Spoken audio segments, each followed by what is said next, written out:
Hi, everybody. It's Romania Black, and I hope that you have strapped yourself in because I have a feeling this is going to be a long video. Because this is our final look, catching up with Natsume's Book of Friends, Natsume YUUJINCHOU, before we go on hiatus between now and season 8 starting. So I'm really sad. And I've been holding off.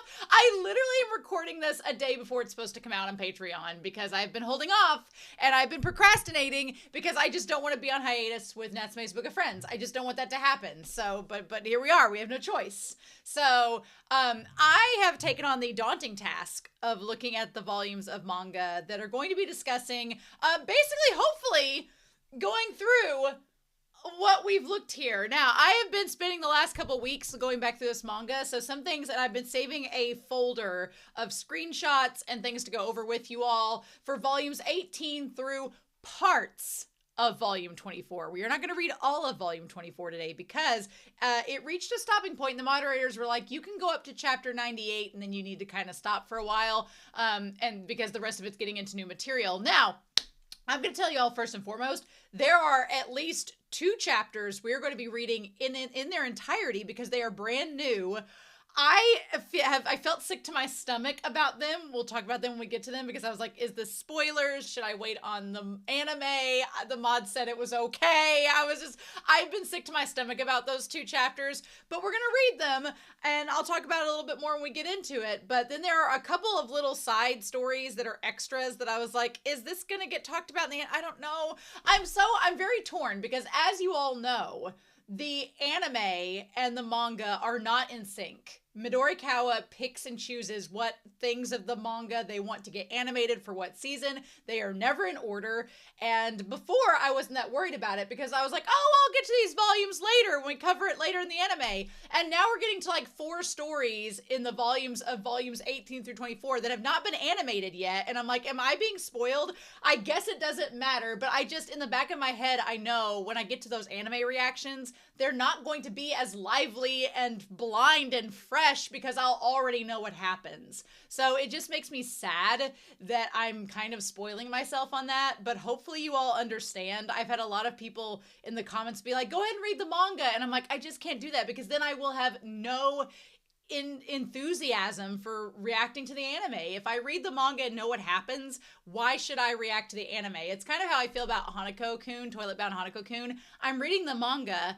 If you want to see my reaction, look at the manga reactions. But then everybody's like, react to the anime. And I'm like, I'm just not interested because I already know what's going to happen. So it's not something I want to devote time to recording and editing and doing all that when I already know it's not going to be fresh and new for me. So hopefully, if we have some time in between season 7, season 8, you all will still be interested in my season 8 reactions because they will take a lot of work. So, yeah, I don't know. I've been very torn about these chapters, so I didn't read them. The ones that I was like, oh, this hasn't been animated yet. I saved the screenshots for some of them.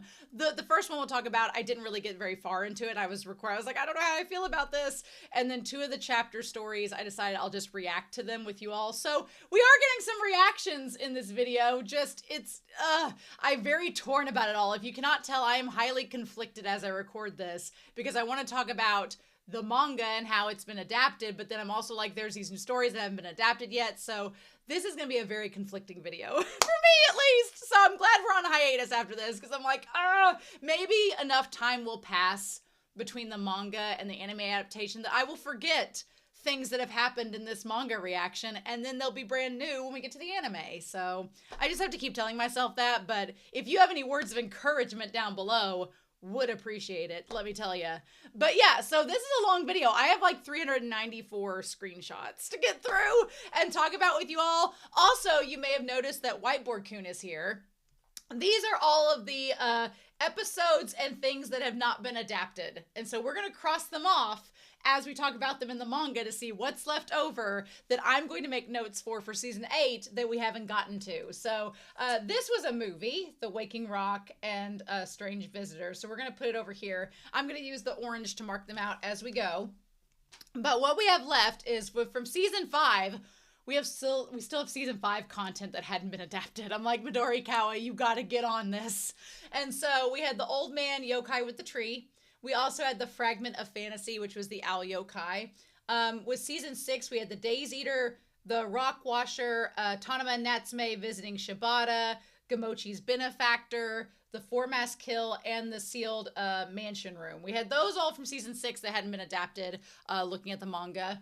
And then from season 7, we've got our 13 episodes, which includes the Outstretched Hands. So we're just going to see. I do have some comments I want to talk about, but I'm going to save them for the end because we may talk about them more with this. But with that being said, I don't know why in the past, I finally figured out with season 7 how I wanted to do it. In previous seasons, when I've done manga reviews with you all, I would take screenshots on my phone of the manga because I'm looking at it on the Nook app through Barnes & Noble. They don't have a mobile desktop app you can use, which is highly inconvenient, but it is what it is. And I do want to support Barnes & Noble, so that's what I'm doing. So I would take screenshots on my phone, email them to myself, download them, and then edit them into the reaction and discussion, which if you think that takes a lot of time, you would be very correct. And then now with these, I was like, oh man, I have like 8 volumes to get through. I'll just make a folder in online and just take the screenshots and put them there. And then I realized I could pull them up and I'm like, oh, well, this would have been a lot easier if I'd done it all those other seasons. But it's fine. We live and learn, right? We live and learn. So we're going to start looking through this manga. There's so much to talk about, y'all. We just need to dive into it. And we're going to do that here in 3, 2, 1. So we're going to start out with volume 18. And the reason why I couldn't get to this when we started season 7 is because of that little blue little creature in the corner that has not been animated yet. And it frustrates me a lot. So we're going to talk about it. I do love this cover a lot. It's super cute. I like that we have the little Fragment of Fantasy. As soon as I saw the cover, I was like, oh, Fragment of Fantasy. So we're going to be able to mark this off pretty quick. But I was really happy about that. So these are hopefully all in order. God, I hope so. One thing about every volume with how we start is that Reiko is the cover of every volume. She has been in the past, but I didn't really fully realize it until I was going through all of these volumes together. I was like, wow, she really is the bookend for all of this. And there's going to be some comments we talk about at the end of this video that kind of ring home to that. So it's good to know. But then Natsume, we start out with chapter 71, which is where we start at and all this. We're going through chapters 71 through 98, if that is of interest to you. Chapters 71 through 98, which you would think is not a lot of chapters. Oh, but they are spread out in these volumes. So this is basically where we start at. I did not know what to do with this story. It's not been animated yet. I did not want to react to the whole thing in its entirety because it's not a very long chapter. So I feel like this yokai is too cute to not be animated, right? So I feel like this is going to be an animated story. We just haven't gotten to it yet. So I'm going to hold off on that, this little goat dragon one there. But I fully anticipate this would be like an A tier yokai. It's up in the cute. It's super cute. But I don't want to talk too much about this chapter because I think it will be eventually animated. There are 2 specific stories from the later volumes we'll talk about that I'm going to react with you because they were like half the volume. And I was like, we probably just might as well talk about them. But yeah. So Natsume, I do like this idea that Natsume doesn't want to associate with random yokai. He does look a little bit more like, it's interesting that in volume 18, Natsume is a little bit more like wary. This kind of goes back to the Days Eater mentality back in season 6, where Natsume was like, oh, I don't want to get involved with random yokai. I don't know if I should trust you. It's really cool to see Natsume's journey with trust and association with yokai and exorcists kind of evolve as the series goes on. But anyway, so this yokai offers, basically offers some daifuku to Matoba, or to Madara, not Matoba, we'll talk about him, in exchange for his assistance, which is great. I like that also this yokai calls Madara an owl, which is like the first time anybody's called him an owl. So he's mainly studying under the tutelage of Mikitake, who rules the area, and he basically goes on to talk about, has this been animated? Has it? I don't think it has been. No, this series makes me question everything. I'm like, has this story been animated? I don't know. But anyway, there's going to be a successor to, oh, has this really been? I don't think it has been animated. He's like, I want to see who is all powerful. Some of these storylines do seem similar between Natsume's Book of Friends. So if this has already been animated, I don't think it has been, though. I was wrestling with if this has been animated or not. I tried to look it up and didn't see anything. That creepy smile from that yokai, though, makes me question, because I feel like I would remember that, so I don't think it has been. But there's been so many yokai stories about yokai under the tutelage of other yokais, or trying to impress other yokai, or trying to, like, win an argument or win a contest with other yokai, that I'm like, I don't think this has happened. But anyway, he's like, I'm small and unimposing, and Ake is robust and dignified and beautiful. So he's like, my desire to protect this land and my respect to my master is second to none, and I want to win. So yeah, so Natsume basically gets help from this yokai and decides to help him in return to go through and help him achieve his goals, as Natsume does. And in exchange, this yokai basically just bribes Madara with Daifuku to keep helping him, and it's very effective. Madara is easily swayed by food and sake. So he asks to be called Shiro, which is cute, and then he also calls Madara Alboss, which I really like. And so Natsume, questions why he's going through all this work to get things done. And he explains that his boss is very kind and that he just wants a duel. I want to see who can be stronger, which I think will come back when we get to Strange Visitor. The idea of the yokai just wanting to duel one another. I kind of liked that, because the yokai wanting to duel one another and Natsume getting to see this storyline take place, we start to see it sort of mirrored with the Exorcists, like especially between Matoba and Notori, who kind of have this like rivalry in a way with one another. So as people in the comments have said, over the custody battle of Natsume. But I kind of like that. I like that you have all these yokai discussing about how they want to duel each other and challenge each other's strength, but it's not done out of malice necessarily. It's more out of like attraction and out of camaraderie, and that kind of ties to Matoba and Notori in a weird way. So maybe it's just my shipper heart interpreting in that way, but yeah, he's like, I want to know if I can be of help to my master. And that gets Natsume's attention, because Natsume is all about being of help to someone, just like Notori is. He's like, this could get resolved if I could just get Ake to talk to me. So yeah, so anyway, Natsume questions if Ake even exists, and of course Shiro's like, how dare you, of course he exists, why would you even say that? And so then I haven't read any of the author's notes for any of these volumes, because I knew I was going to read them with you all, so I've been saving them. So Natsume attempts to go find Ake to talk to on behalf of this little yokai. Let's get into this first author's note here. The gallery in Osaka and Fukuoka, they graciously held a gallery show for me in Osaka and Fukuoka.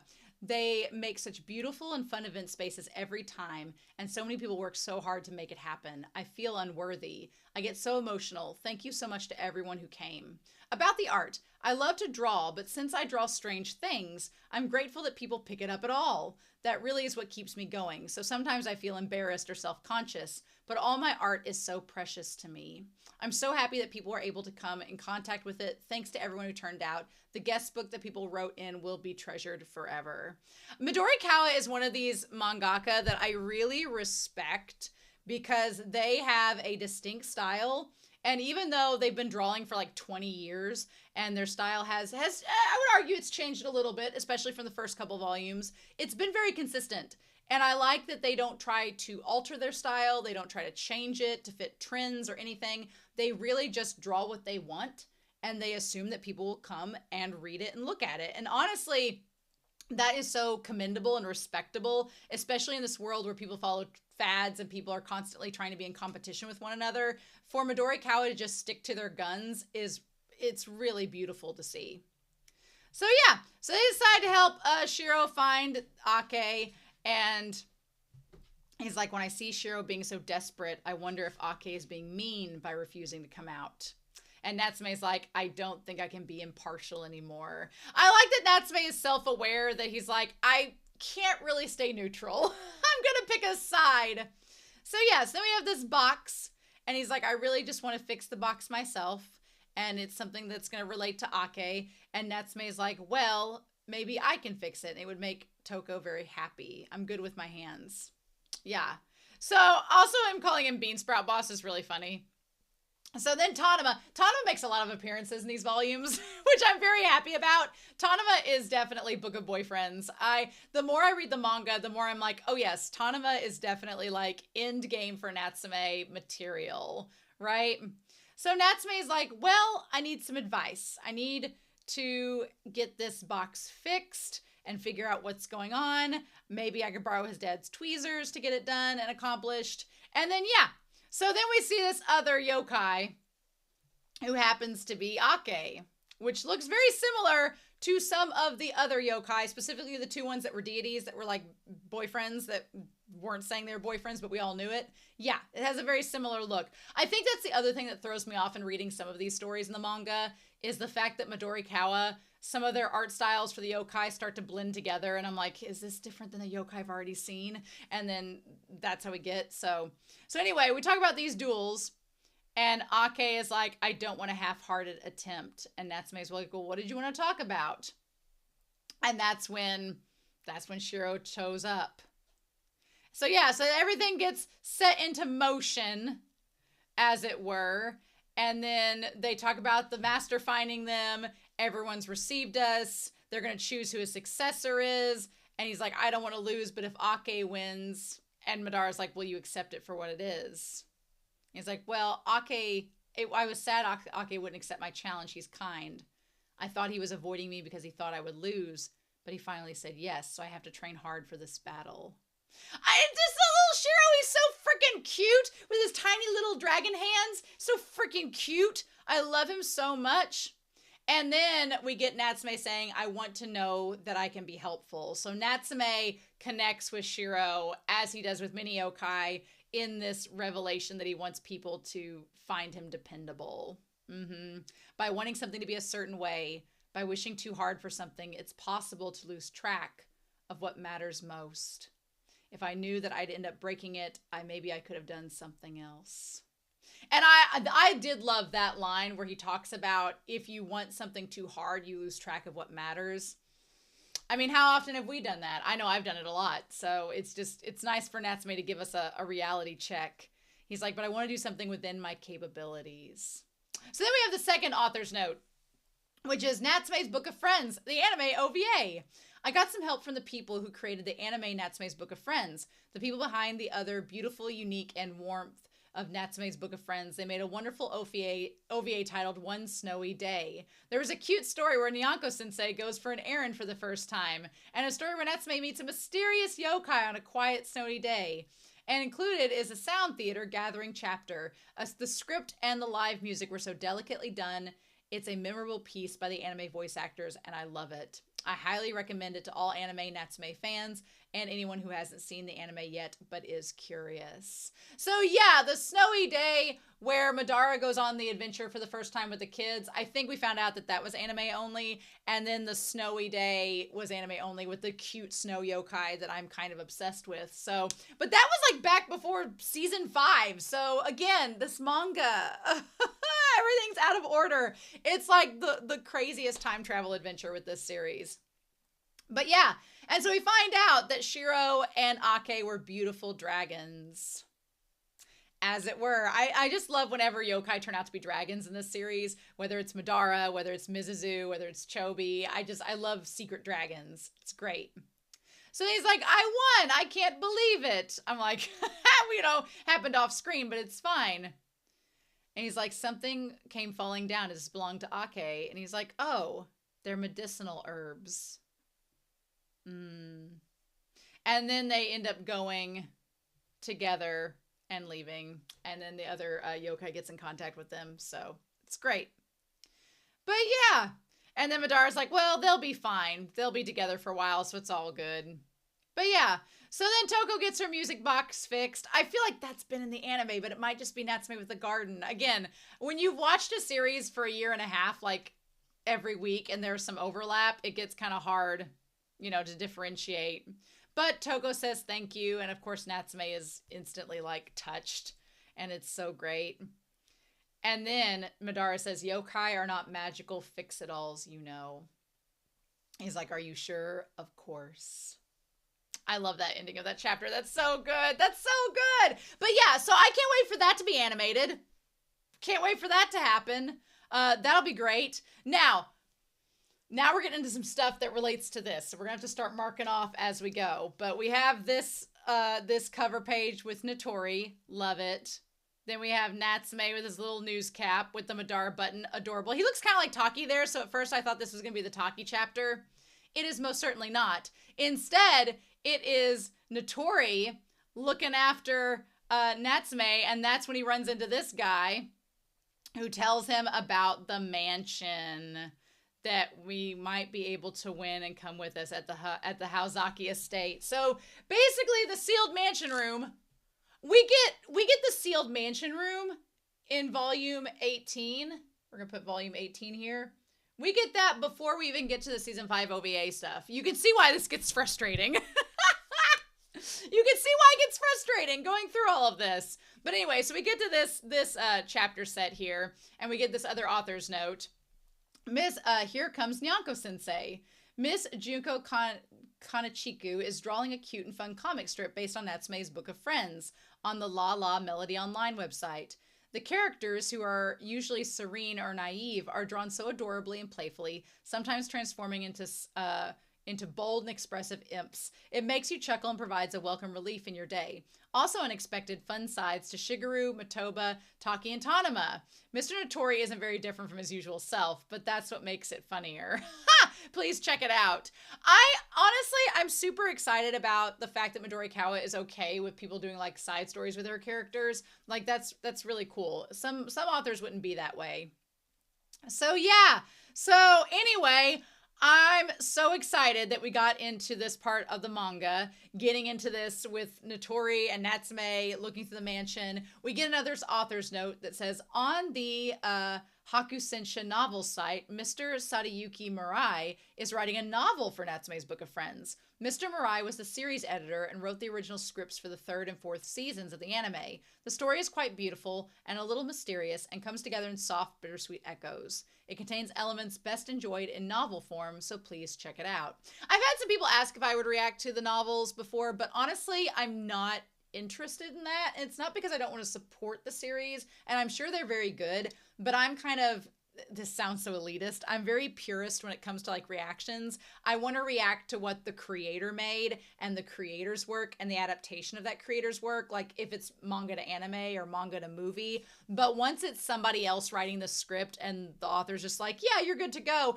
I'm not as interested in it because it's not, to me, canon. It's just like canon divergent or canon adjacent, and I'm just kind of weird about that. So I'm sure the novels are great. If I ever have time, which is not very prevalent on this channel or outside it, then maybe I would check them out in my spare time. But otherwise, I think it's great that they are there, and I'm glad it brings awareness to Natsume's Book of Friends, but I probably won't react to them. So yeah. And so then Natsume, this is the part where he tells Notori about the Book of Friends.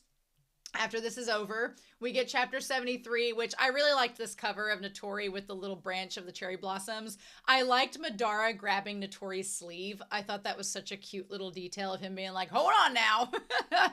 It was really cute. But yeah, so then we get the dragons there, and I think that's why the Shiro chapters made me question reality and everything in it, because we have the 2 dragons in the mansion, and then we had Shiro and the other dragons becoming together, and I'm like, are they the same dragons? Are they different? Why? But they're not the same dragons, clearly, because they were just in, so you can see my confusion. But yeah, and then he's like, and then we have, I really liked the bottom panel of this page, because I think the anime adapted it really good, of how Notori looks very concerned with the fact that they're just going to destroy all the treasure, and the dragons are like, F it, y'all get nothing, bye. But yeah, and so then Natsume reflects about the Book of Friends, and he's like, whether deliberate or not, it was a forbidden thing to do, that it meant a lot to me, and that I was the only one capable of giving the names back. Again, it's so great during this scene with the fire that Natsume's reflecting and saying that I've wanted to be useful, and I've wanted to be helpful and be relied upon, and I was very drawn to the Book of Friends, not only because it was Reiko's, my grandmother's, but it's because it's something that only I can do. And there is a little aspect of control in that. If you're somebody who hasn't had a lot of stability in your life, like Natsume's not had a lot of stability, he's been very much driven away by family and ostracized. If your life is that unstable, you grasp at straws for any way to find control and a way to manage what is happening. And even though the Book of Friends is dangerous, Natsume's like, this is literally the only way I can have stability. It gave me that stability to start with. It gave me a task, a responsibility, something only I could do that couldn't be taken away from me. And so in that moment, that's why you get so worried that Notori's going to try to take it from him, because you're like, no, this has kind of become something Natsume has needed to ground himself. And I love that shot of Madara there looking at Notori like, you going to mess this up? But then he ends up not doing it. He's like, no. And so Natsume's like, I wonder if the one that Dragon knew about was my grandfather. And that's when Notori's like, well, I'll help you try to destroy, to relieve. He doesn't say I'm going to destroy the Book of Friends, but he's like, I'm going to relieve you from that responsibility. And I feel like Natsume's like, that's very kind of you to offer, but I enjoy this responsibility. It gives me stability. So it was such a nice point to see that in the manga. And then I love Natsume and Madara with the ribbon and the bell. So cute. So yeah, so then we have special episode number 16 is a fragment of a dream. So we can knock this one out. A fragment of fantasy, which is also in volume 18. It's just wild how this is working out. But yeah, so we got that one. It's super cute. The owl is just as adorable in the manga as he is in the anime. I love Natsume's face though when he's like looking at him like, what the fudge? Yeah, it's great. So then we have the afterword for volume 18. Thank you for reading. Natsume can now maintain some distance between himself and both yokai and humans.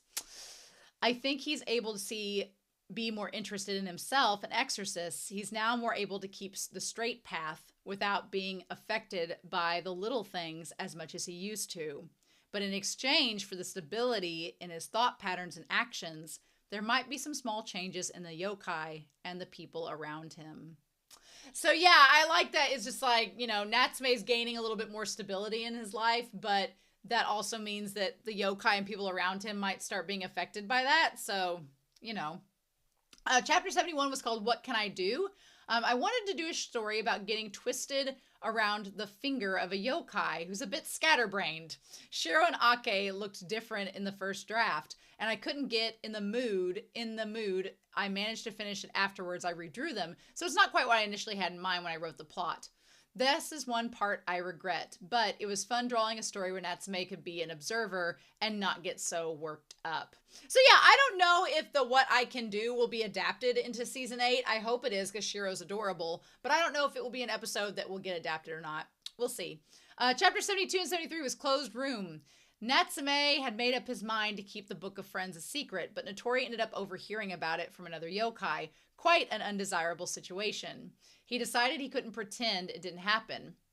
I think that it had been a great meeting for Natsume to tell him with his own words, albeit belatedly. Meanwhile, since Notori had some clue about what it was, I think that Natsume's decision to tell him meant more to Notori. I think he's the kind of guy who would act differently based on whether Natsume was willing to tell him or not. I can't describe it very well, but with these two, when one of them steps forward, the other stalls out.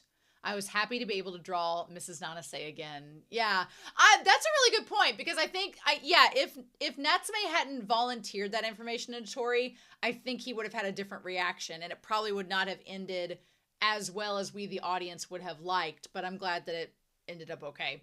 And then the fragment of a dream. It was fun drawing from a girl's point of view. Natsume tends to be pretty flat with his emotions, so it was exciting to have a temperamental character who acts before thinking. It was refreshing being able to advance the plot with a character with no limitations on her actions after writing Natsume for so long. It was also fun drawing a Nyanko-sensei being a bit funnier than normal. Yeah, I always feel like, on the one hand, those characters like her in Fragment of Fantasy, you're like, oh, she's probably not a recurring character, and we won't see her again. But on the other hand, it gives Midori Kawa such the opportunity to branch out and be more ambitious with the character that it's fun. So then for volume 18, they said, I'm happy I've been able to work for so long. This is a lot of people have helped me out and given me support, and I'm well aware I wouldn't have been able to draw this or do this by myself. Because it's a long series, I have to be careful not to let the plot or characters meander off in unrealistic directions. The publishing rate is going to slow down for a while, but I'll keep working hard to produce manga that people will enjoy, at least a little bit. Thank you for your support. Well, Volume 18 came out, when? When did Volume 18 come out? I'm going to stall it for just a second. Volume 18 of Natsume came out, when was it published? Oh, in 2014, 11 years ago. I think we're doing fine. That's crazy though. So yeah. So when did Volume 19 come out? Because they said they were going to slow down. So I wonder when that came out. It came out in 2015. So yeah, a year later. Okay. So anyway, oh no, I gotta go find my place. I've lost it. Volume 19, which is crazy. We only had like literally 2 episodes pointed out. Crazy, right? Just 2. Volume 19, I love this cover. I love the ball with the purple and red leaves on it. I love seeing Tanama and Natsume together doing Book of Boyfriend things, which is always fun. But yeah, then Reiko with the, this to me connected to Reiko. As soon as I saw this, I was like, oh, is this going to connect to the, is this going to connect to Gamochi's Benefactor? I feel like it is, because you saw Reiko with all of the other yokai and the goats. But yeah, so then chapter 74, super creepy. This little start here. And then Natsume with the lantern. Natsume in a suit makes him look like an exorcist, and I have mixed feelings about that. So then we start out with the Shibata episode. So Natsume, we start out in volume 19 with Tanama and Natsume visiting Shibata. We start out with that to get off, which is fun. I love seeing Midorikawa draw Natsume look so annoyed with Shibata, looking absolutely just so annoyed. I love it. Natsume just gets so flustered by this. It's great. So yeah, and then this part here where he's like, oh, this is Tanama. He's like, you're so scrawny. And they're like, well, he isn't scrawny. It's just, love it. So Midorikawa says, hello. Natsume's Book of Friends has reached its 19th volume. I appreciate the joy of getting to work on a long series, and I'll keep reaffirming my goals and the nature of my characters, and yet incorporate gradual changes. Maybe because I've been working on this a long time, I often think back to the first time I started drawing Natsume. There are things I can now do that I was unable to do in the beginning, and there are also things that Natsume could have done back then that he wouldn't do anymore. It's quite emotional and partly fun and partly sad. I'll work hard so that you'll stick around. I hadn't thought about that, but that is a really good point, actually. Yeah, that you've been drawing a character so long that on the one hand, you can finally get to stories like what we've seen in season 6 and season 7, that you're like, oh, Natsume's finally to this point where they've grown so much that these events going to happen and Natsume's going to be able to take them head on. But on the other hand, you get to this point and you're like, well, but the Natsume back then, anything that we could have done back then to develop his character has already happened, so we can't go backwards. What a wild time. So yeah, so we have these chapters. I love how Natsume gets so flustered and frustrated around Shibata. It's great. So here comes Nyanko-sensei. Miss Junko Kanichiku is drawing a cute and fun comic strip based on, okay, so it's the same about that comic strip. Interesting. The characters who are usually serious and taciturn are drawn so adorably and playfully here, sometimes going wild and crazy and having a blast, showing a side they never do. It's such a fun strip and I look forward to it all the time. I was ecstatic when I heard they were going to anthologize into a graphic novel. It's a world that is a little different, fun and exciting, and it's like peeking into a chest of toys. Please check it out. See, I know some people would really like that.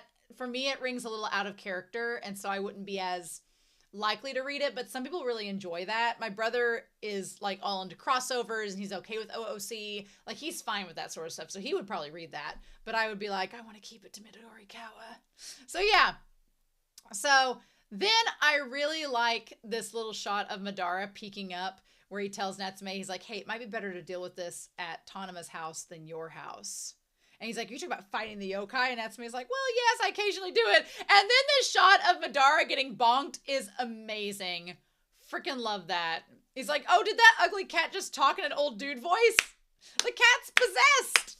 I was like, oh, See, they got so used to Shibata that Nyanko Sensei, he messed up. He done goofed. So yeah, then we get chapter 75. I love this cover spread. I love that it shows all of the yokai from the past. You can see the little snow bunny. You can see the little dust bunny up there too. You can see Notori's little paper doll. You can see the one doll there. I love that. Then you can see Mizuzu and the mid-ranks in the mural. You can see also the little mushroom yokai, the mushroom cap one. I love it. It's beautiful. So yeah. So then Sendai Gallery, I'm a little late in reporting it, but the gallery show they held in Sendai to commemorate Natsume's 10th anniversary, 10 years, that's wild. And that was 11 years ago. So is now over. Thank you so much to everyone who helped and to all who visited. It was a little embarrassing for me to see the illustrations and pages on which I spent so much time worrying over the colors. It's hard to express it, but when they put the art up, it felt exciting being able to get close to the readers. The organizers made each exhibit hall a wonderful place, and I'll cherish the memories for the rest of my life. I was immersed in happiness when I read the notes that people had written in the guest book for the occasion. It'll be a keepsake. Thank you so much.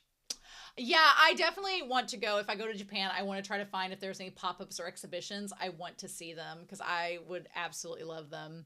So yeah, so we got into the Painted Rocks is the next chapter that we got after this one, which was the Rock Washer chapter. So that one is in volume 19. So yeah, we're getting into season 6 material, which is good.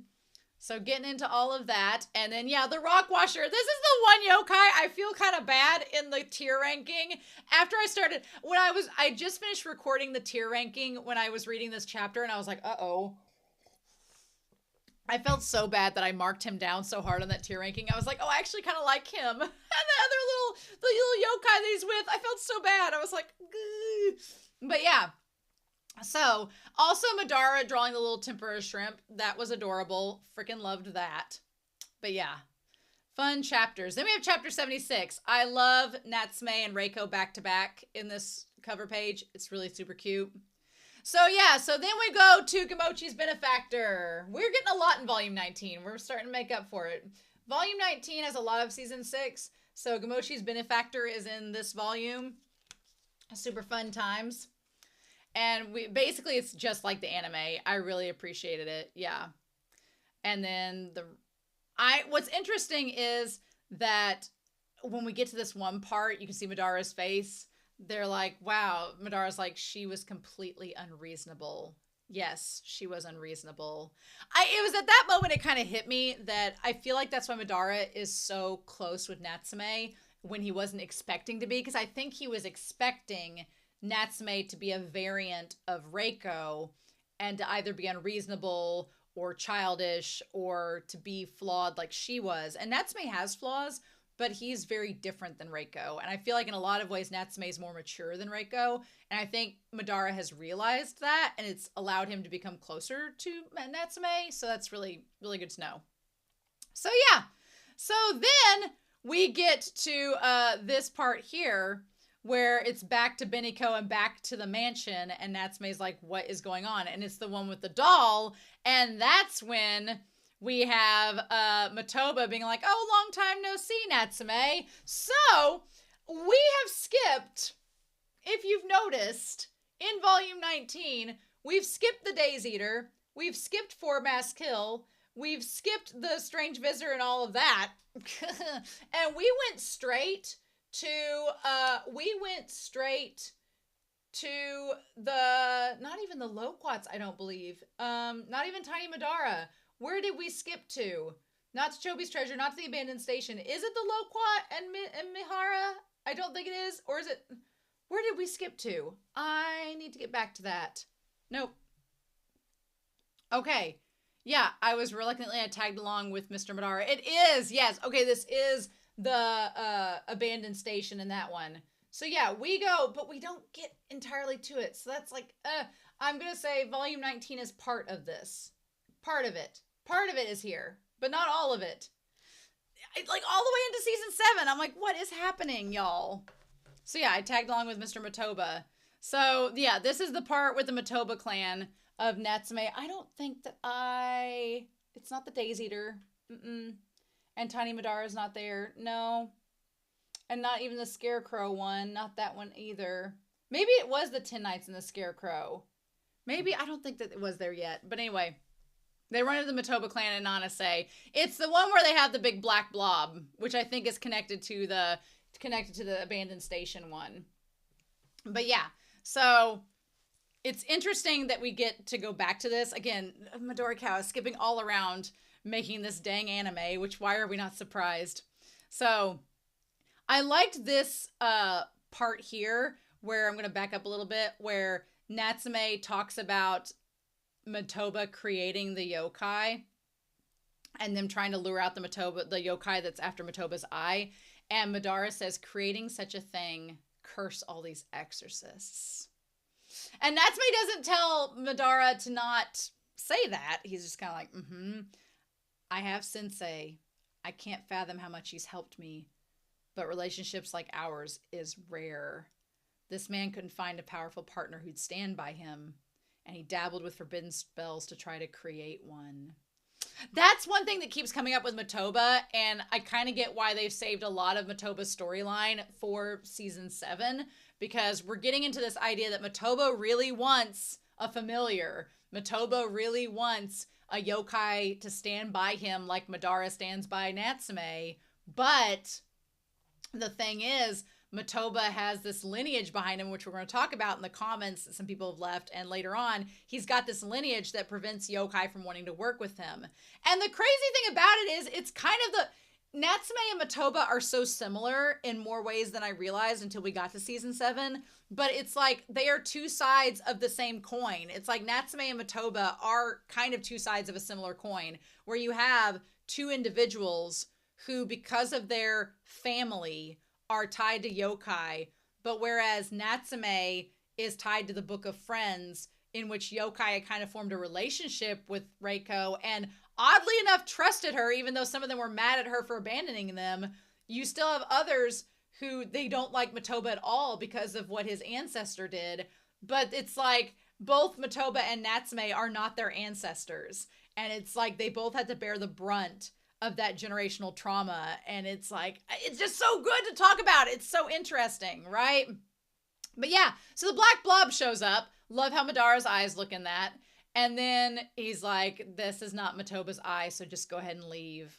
It's super creepy, right? Super creepy. It's very powerful, and most force fields don't even work, but its sight isn't good. It has a great sense of smell, and that's how it finds us. But it's greedy. It's a greedy, hideous thing without a shred of intellect.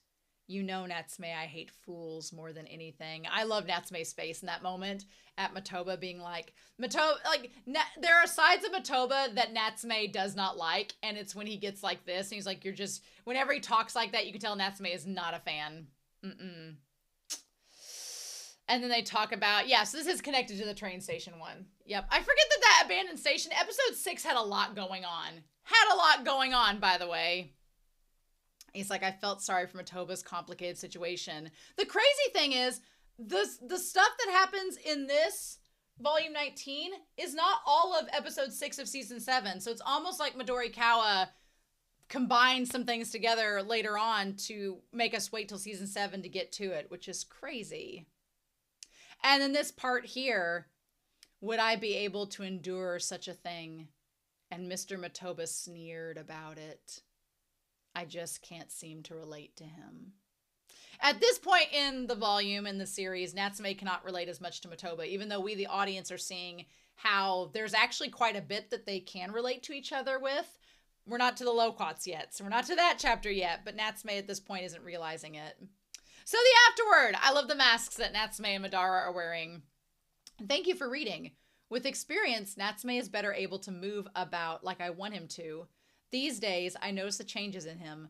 Of course, but now that the main character is more secure in his surroundings, I notice the instability and insecurities of the friends around him. When your world is spinning and you're relying on others to keep you steady, you might not notice that the others are also unsure of themselves. Oh God, I love that. I'd like to keep picking up on these subtle changes of maturity and human nature. I freaking love that, because yes, that's literally, it's like the very beginning of this series, because Natsume was so unstable and unsure of himself, he was kind of spiraling and everybody else had to help pick Natsume up and support him and everything. But now that Natsume's in a stable place, now he can kind of look with more open eyes and open ears and see that, oh, actually everybody else was kind of unstable too. It wasn't just me. So what a great evolution. That's so awesome. Love that. Chapter 74 was The Two Terrors. I wanted to draw an episode where Natsume talks like it takes a different tone of voice than usual. So I picked Shibata since I consider him to be a semi-regular cast member. That's good to know. We can have Shibata in the future. There are a lot of stories I want to do, or characters I want to revisit, but this is my first time working on such a long series. So I have no idea how to reintroduce characters and storylines or how to time it. So there are many ideas gathering dust, but I'd like to see how it goes and do another one like this. I also want to draw more of Tanuma, but it's important for Natsume to not go see Tanuma when there are yokai involved, so it's quite a dilemma. But I'd like to include the idea that they loaf around on some mundane days, and that can be included in the manga. It was fun drawing Shibata in a panic. The fact that the mangaka is like, oh yeah, Natsume and Tanuma, they hang out all the time. I'm like, do they now? Chapter 75 is Bloom Tomorrow. I've always wanted to do a story about art on rocks, and I finally figured out how to do it. There was more I wanted to include, but I made the pace more leisurely. It's a bit of a pain. It's a bit plain, but I hope you enjoy it. Well, yeah. Well, yes. And then Gamochi's Benefactor. I wanted to do a story of a regular day in Reiko's life, one where she neither gains nor advances anything. It was difficult, and I wish I could have done it better. Oh, I love that story, though. Oh, don't be hard on yourself, Midori Kawa. That's like one of my favorites. I like Gamochi's Benefactor. I honestly, if you've watched the tier ranking episodes, the episodes that I remember the yokai the most are the ones that are probably my favorite. So Gamochi's Benefactor is one of my favorites. I think it was amazing. And plus, it's a hard thing to do because Reiko is a flawed character. And now knowing what we know from Soranome's episode, it's like, oh, well, we know why she's like that. Chapter 77, The Two Rings. This was another story I'd always wanted to do, but the timing never worked out, so I was happy to get to it now. When I'm drawing Natsume, I always agonize over his dialogue and pick his words carefully. But when I'm drawing the Matoba clan, I don't have to think about the impression they're making, and I just use the words that pop up in my head. Mr. Notori is somewhere in between. It's always a bit refreshing to draw the exorcists. I hope people form their opinions of Mr. Matoba based on what's on the page. In good ways and bad, he's a character who lies, but is also uninhibited. Oh, I love that. I freaking love that. I love the idea that Matoba, he's giving you, what you see is what you get, but what you see is also him not caring if he lies to you or not. Bitch, yeah. So yeah, we got quite a bit done in volume 19 actually, but now we're getting to volume 20. Love the cover with the flowers and the robes and everything, super cute. Love that. But yeah, and then Reiko in the tree here. I'm realizing looking at Reiko here, girl had some long legs. The legs of that cover art, she was a tall girl, tall woman. But yeah, and then I've noticed that Midori Kawa is drawing more and more of Natsume and Madara together, and it's very cute, and I kind of love it. Yeah, super cute. Love that. All right, so it took us till volume 20, but we finally got to the Days Eater. Imagine that. Isn't that wild? Isn't that wild? The Days Eater made it here. I'm wondering if this is anime only. I think it's anime only. I think that it is. I think the Old Man Yokai is anime only. The tree one for the OVA. I think it was. Maybe we talked about that in a previous episode, but I don't believe it's in any of the ones past this. So, yep, we have the Days Eater starts us off with volume 20. It's basically the same as it is in the anime. I really enjoyed it. Seeing tiny Natsume is super cute. And then I love the little bottom panel where Natsume's like, please stay away from me, monster. And Madara's just like, he takes a beat. And he's like, well, that's Nyanko Sensei to you. Love it. But yeah. And he's like, what do I do? I love the bottom of this page before we talk about the editorial, where he's like, we could go to Notori's, but I can't fathom how he'd be useful in this situation. I love that he's of no use to us. Notori, don't let him around kids, basically. Hello, it's Midori Kawa from Natsume's Book of Friends, the 20th volume. It seems like just yesterday I was struggling with the first chapter. I appreciate how lucky I am to continue this work, and the happiness motivates me to work hard. There were a lot of times when the difficulties of having a serial that was like a perpetual one-shot scared me, but my patient editors and readers have supported me through it all, and my heart is full looking back. Honestly, I know sometimes it can become confusing since I've kind of digested Natsume in like the span of a year, so my mind has trouble processing sometimes if I've seen these yokai before or where they've been seen at, because it's like all this information chugged down at once. But when I started this series, I did not know how I would feel about the episodic like one-shot format that this is, because the series, there are through lines and the series evolves really beautifully, but it's not like there's a few cliffhangers, but like maybe 10 in 7 seasons. So it's not like you're always having to like come back each episode. And I kind of like that about it. I like that you could pick this series up at any given point and it would be different. Natsume would be different, but it wouldn't be like so different it would seem out of character. I kind of love that. So yeah, and then we have Taki and Tanama running across little tiny Natsume, and Tanama like reassuring him that you're friends and everything. It's super sweet. I love it. So it says, I still tear my hair out from time to time and flop and roll on the floor in despair. Once it gets published, I hope that it's something within the story that will resonate with the readers. There are many volumes out now, but I want to cherish the slow-paced, laid-back feeling. Yeah, there's something that, realizing we're 20 volumes in, it feels like where's the time gone? That's such a relatable feeling. And then, yeah. And then, so Natsume questioning, are you really my friends? Oh, that was such a good episode. Days Eater was so good. And then I want to compare. So he says, are we really friends? And Tanama and Taki are like, yes, we're friends. We're friends with you. We'll always be there for you. But then he goes, Nyanko sensei, are we friends? And Nyanko's like, no, we're just stuck with each other. And Natsume like smiles at that and sits next to him. There's something that's so beautiful about that, because on the one hand, you know, he needs Taki and Tanama to be his friends to give him that reassurance and that care. But there's also something about Madara not being his friend, about being something more than that, or less. He says they're just stuck to each other.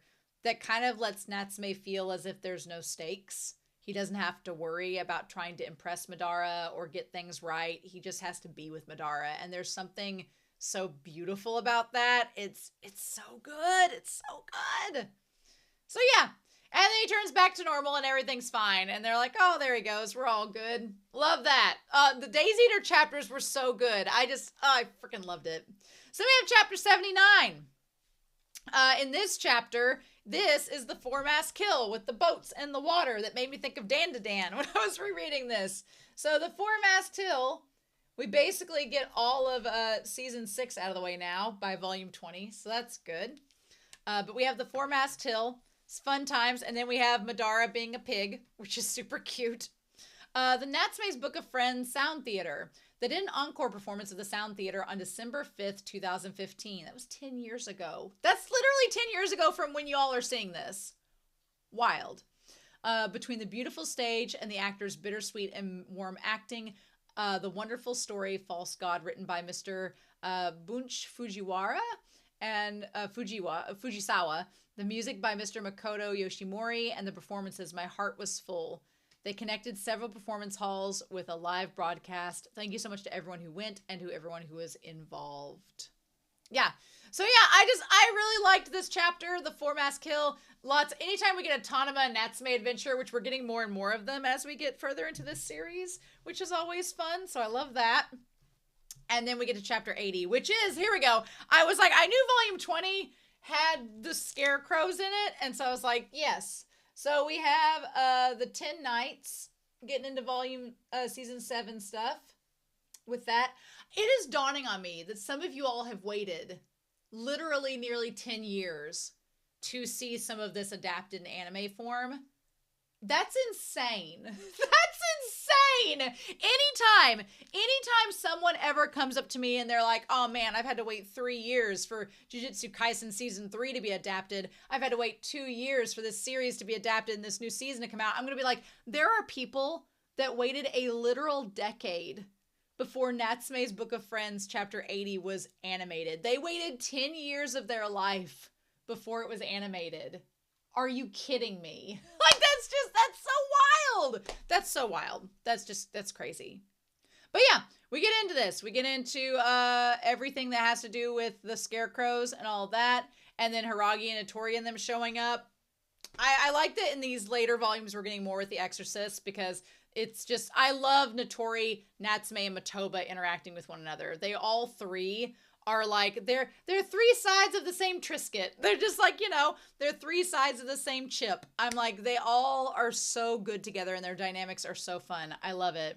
I also like the way that Natori is animated, or he's illustrated there being like, are you getting yourself involved? And Natsume's like, I haven't done anything yet. There's little sweat drops. Super cute.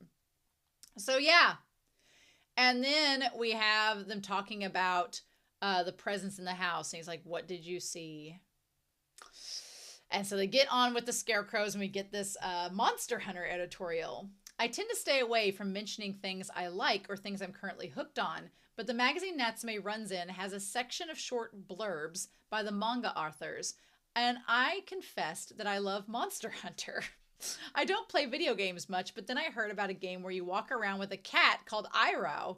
And so I bought basically my first video game, the Monster Hunter 2G. Ever since, I carry my binoculars in the beautiful scenery, waving at the hot air balloons and getting down low with my arrow to watch the wild arrows. It's a serious stress relief that brings me inner peace.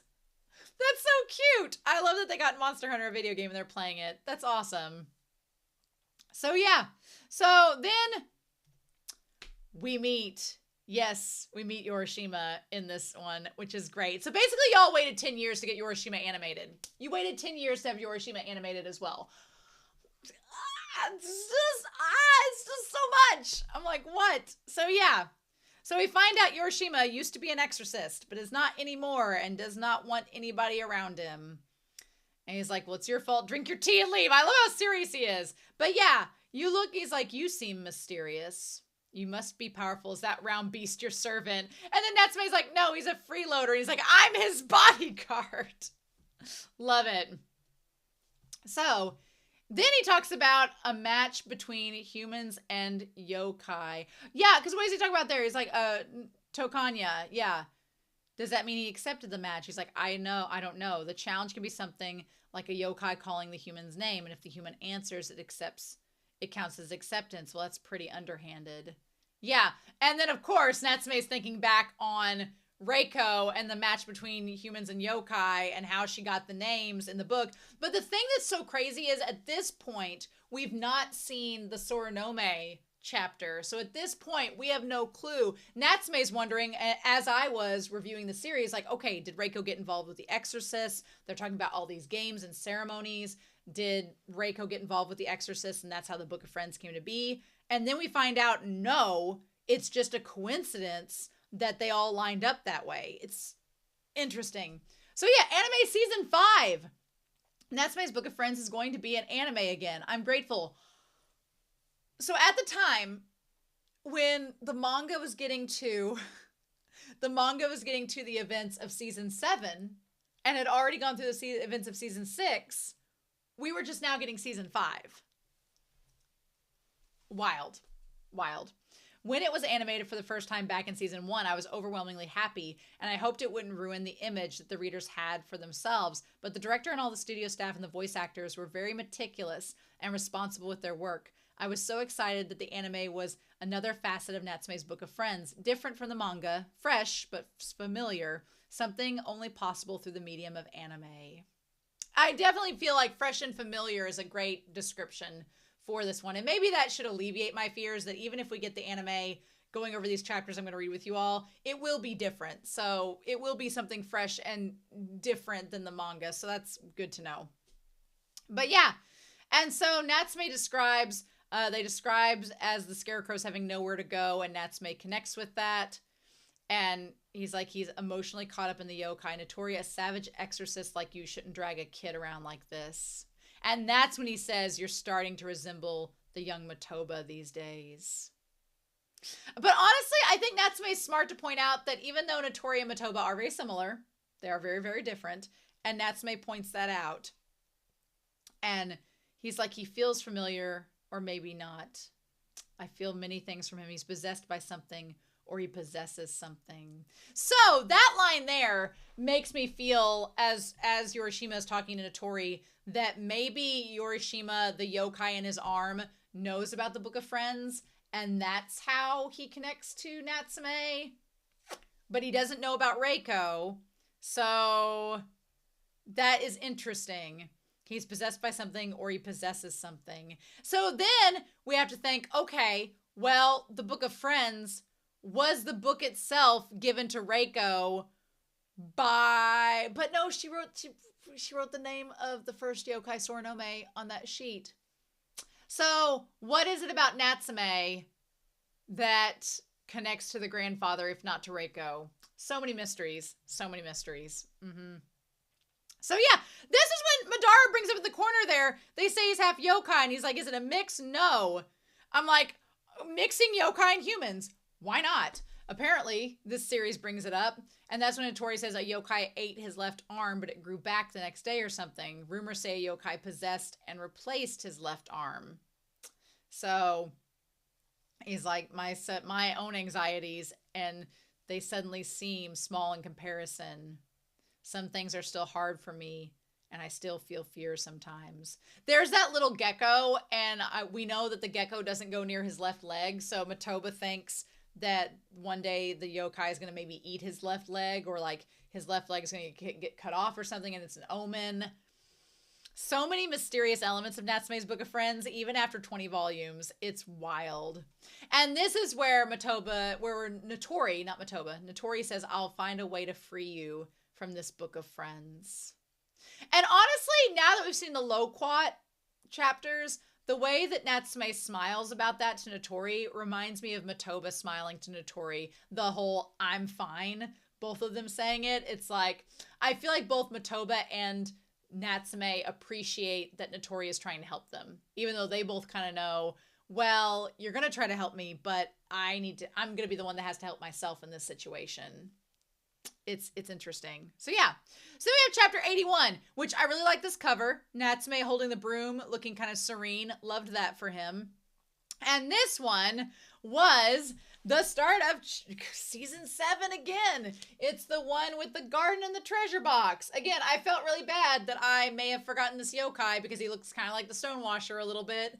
A little bad about that. But yeah, volume 20, we get into the Some Days Garden, the treasure box. It's a super cute chapter. I love it. And I really, when we get to showing you maybe a picture of her, I think I saved a screenshot of her on this, of what the goddess looks like. She looks beautiful in manga form. So what I imagine in my head can only be seen by me, obviously. It's very fun and exciting as a creator to wonder what colors the readers might imagine or what gender voices they might hear for the characters. But I can't peer into the minds of the readers to see those words. So for the readers, having a manga get animated can seem close to visualizing what the creator imagines. But for me, it was like I got to peer into the part of the scenery imagined by the reader of the manga. It was very emotional. I was very fortunate to have such an experience at all. So I only feel gratitude for everyone involved in making this wonderful anime. Yeah, season 5 is a good season. I liked it a lot.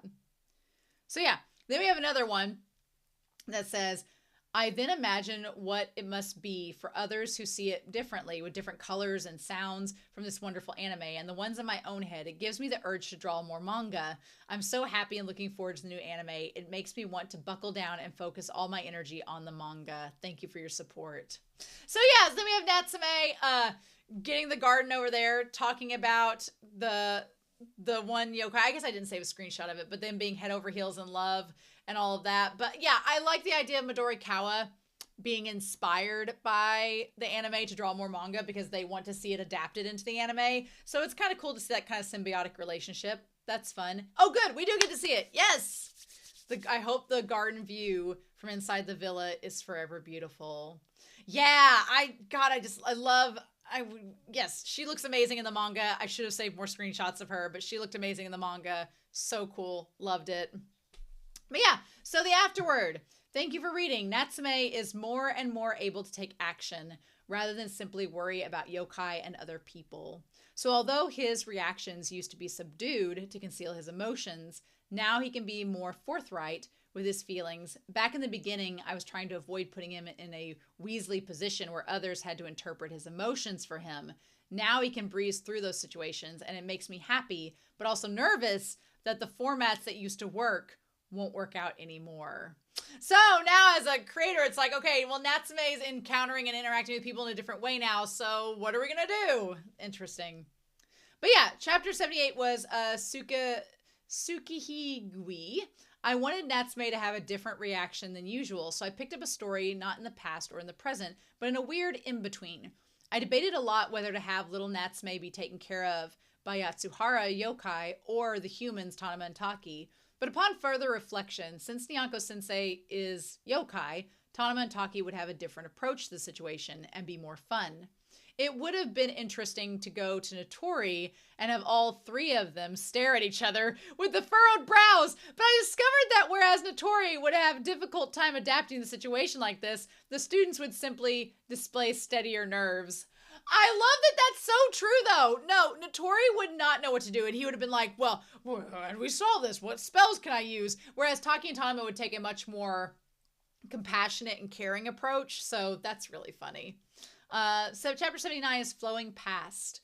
None of my ideas were working out, so I was absent-mindedly having tea in the food court when the image of a river came to mind. A small boat came flowing down, and I could see a woman on board, but not her face.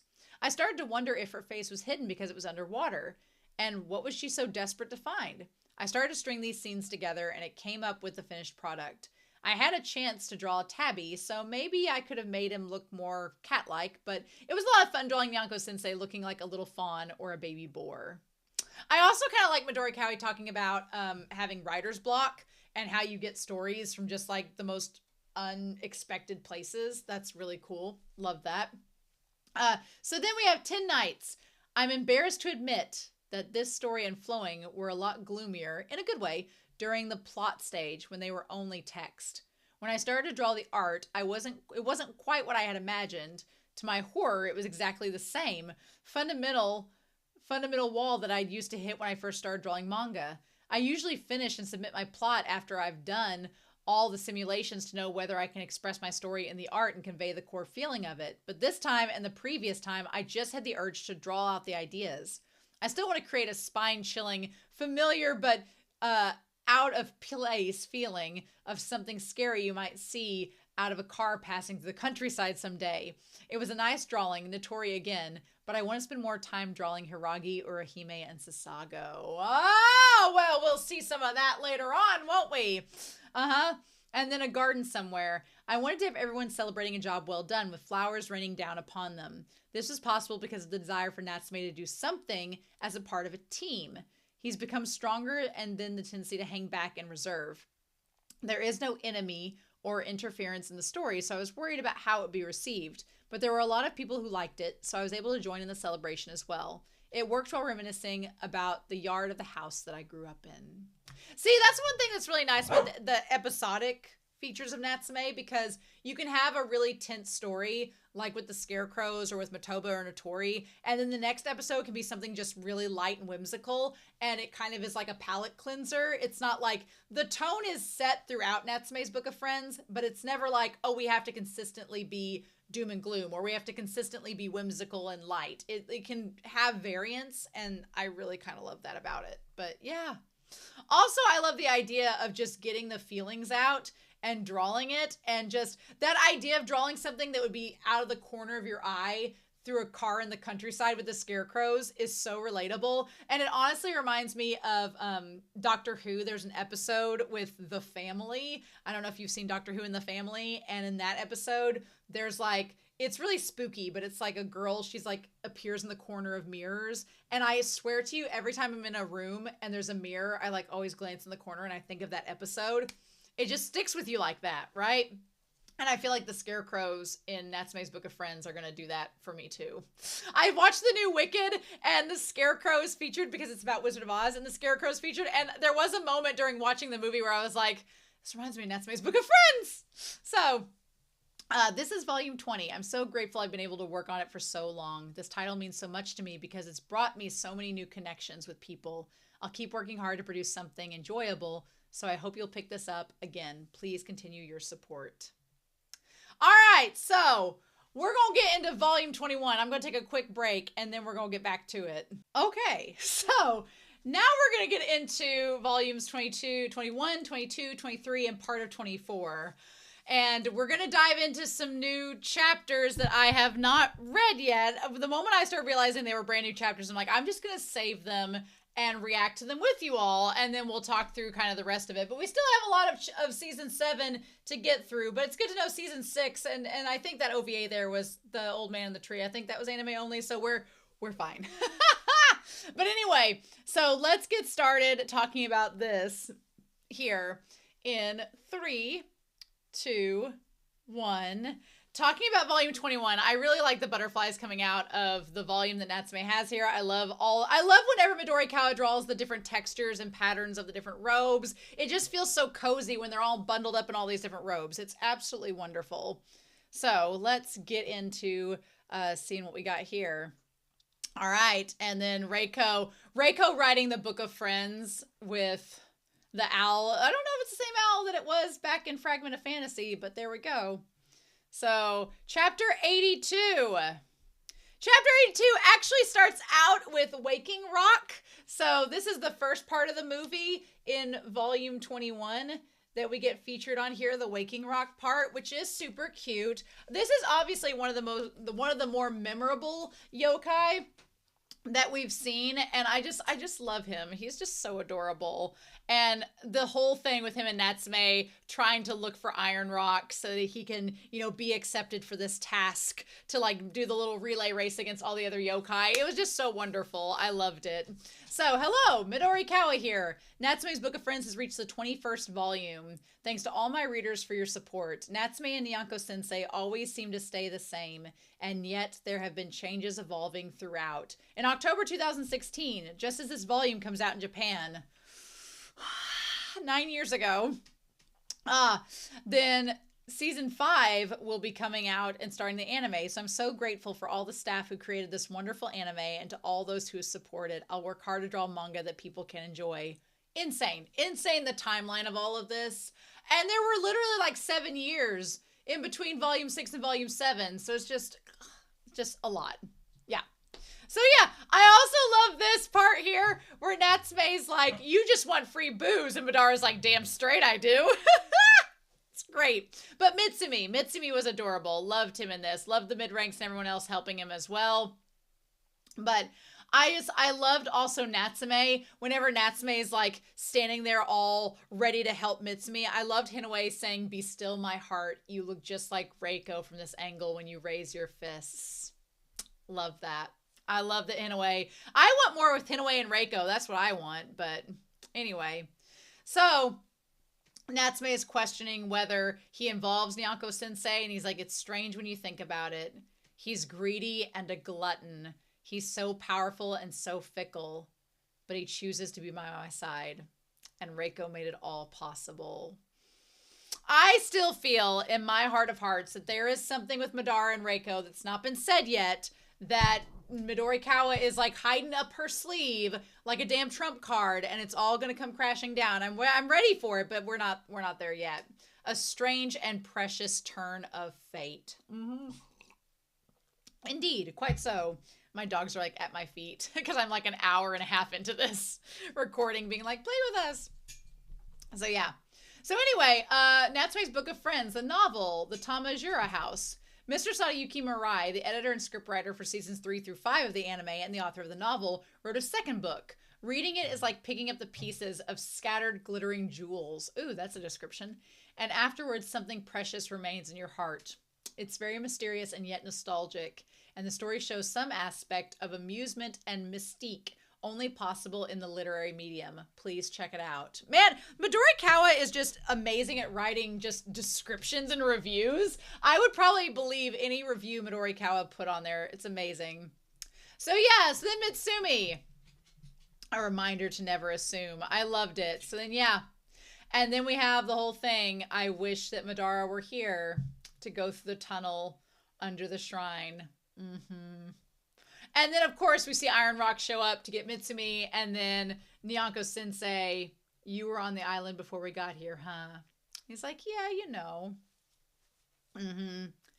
And so he's like, I wonder if Sensei knew all along. Well, yeah, we can all assume that with Madara.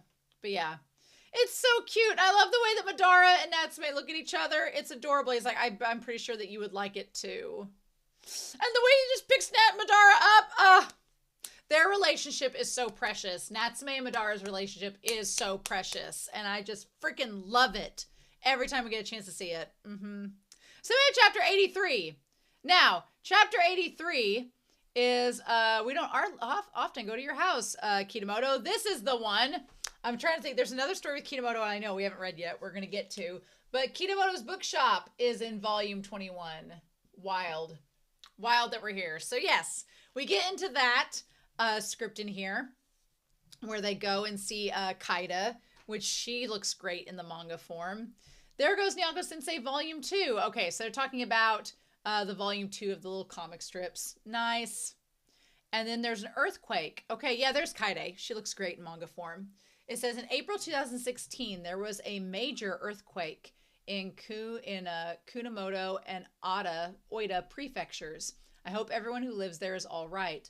I live in Kunamoto City, so when I tried to get outside, most of my shelves came crashing down, leaving me with no footing. My neighbors and I couldn't return to our houses because of the aftershocks. They made it too dangerous to sleep indoors, and I was too afraid to. The local hospital let us spend the night in their lobby and also opened their parking lot for us to stay in our cars. It was disheartening and heartbreaking to watch the news. Some people kept their stores open even for a few hours through the aftershocks, and I watched the nursing staff work to alleviate the anxiety of the patients. Even now, I'm sure they just want to rush home to their families. It inspired me to pull myself together.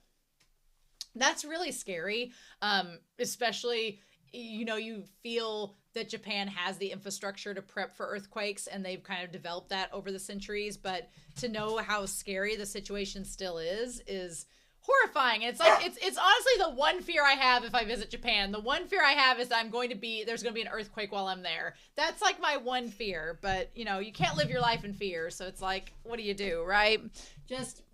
I'm sure that there are times of the year that are better to visit than others, but you just never know.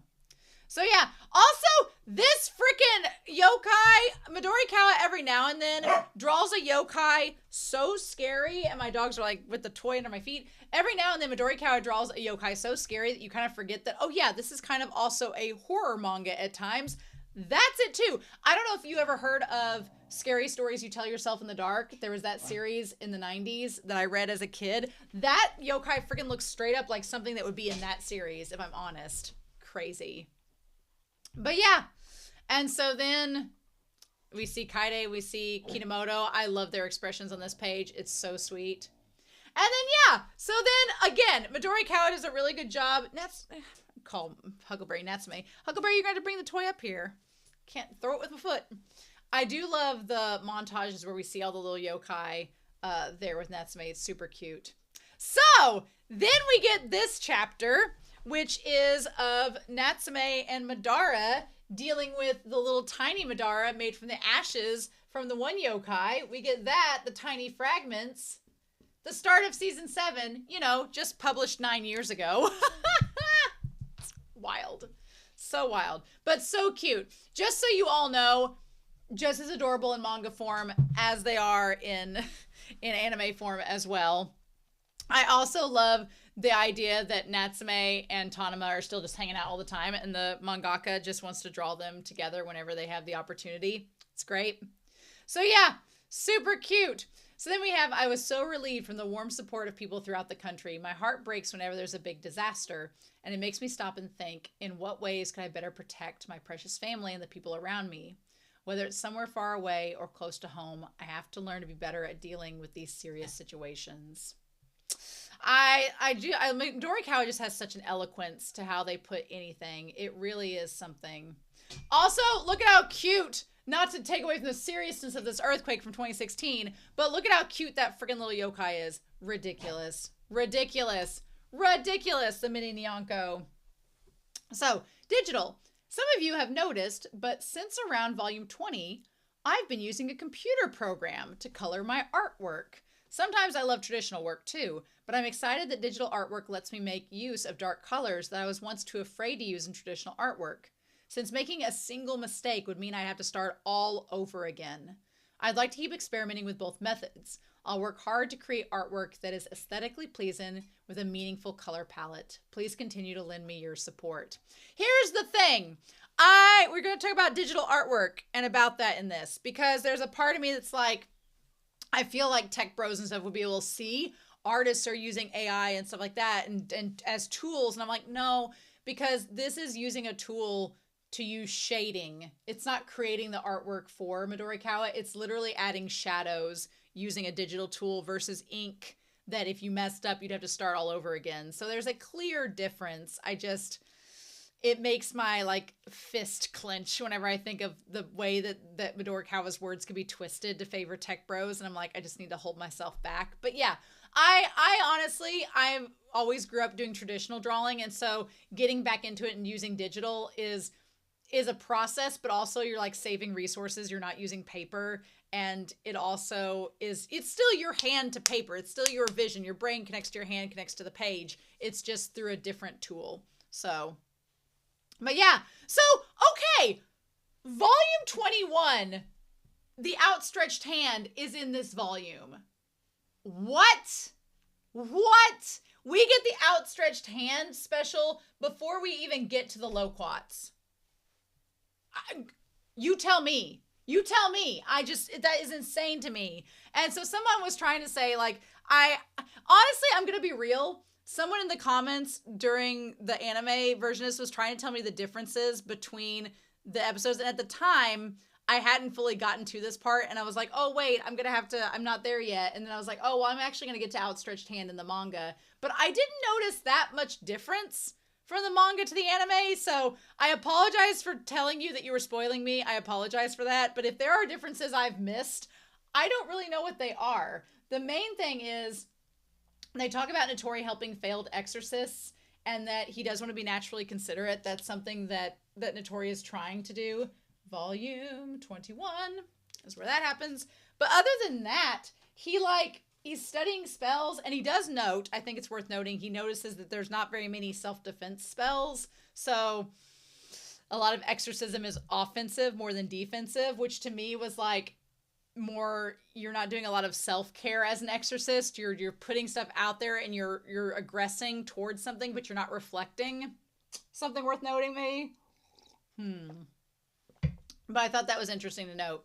But yeah, everything about this, will say, the anime adapted this really well, in my opinion, especially the scene where Notori like helps out Tomita from getting attacked. I thought the animation was beautiful. Loved that. I didn't find too much that was different from the anime to the manga. I really did not. Maybe a couple lines here or there, but I didn't think it took away from the meaning of it overall, right?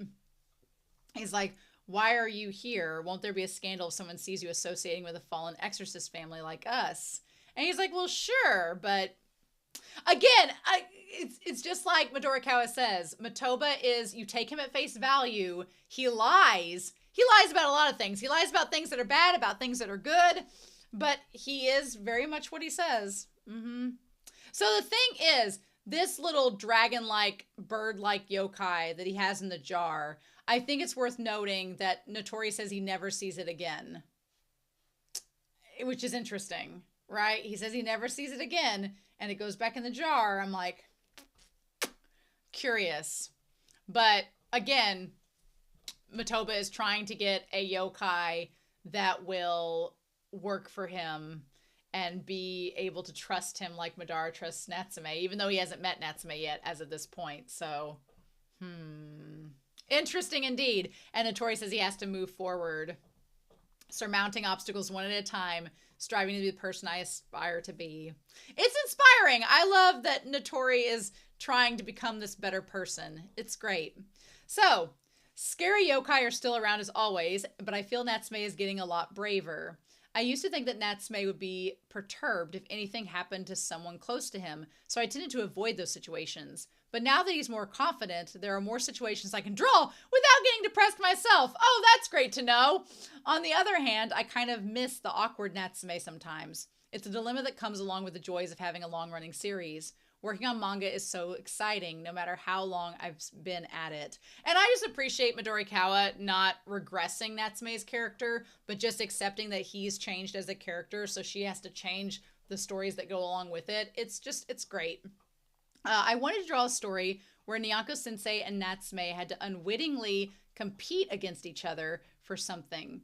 But although things sounded good in mind, and again, when I wrote the plot out on paper, I actually started drawing the manga, I started to reconsider if these characters would say such things to each other, or would take such actions.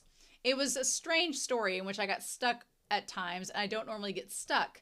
And also I realized that ever since I started the series, the only time Natsume and Nyanko-sensei have had to confront each other was in the game of Shadow Tag. They always have been at each other's side before this. Interesting. Chapter 83 was Beyond the Page. I wanted to do a story about women problems.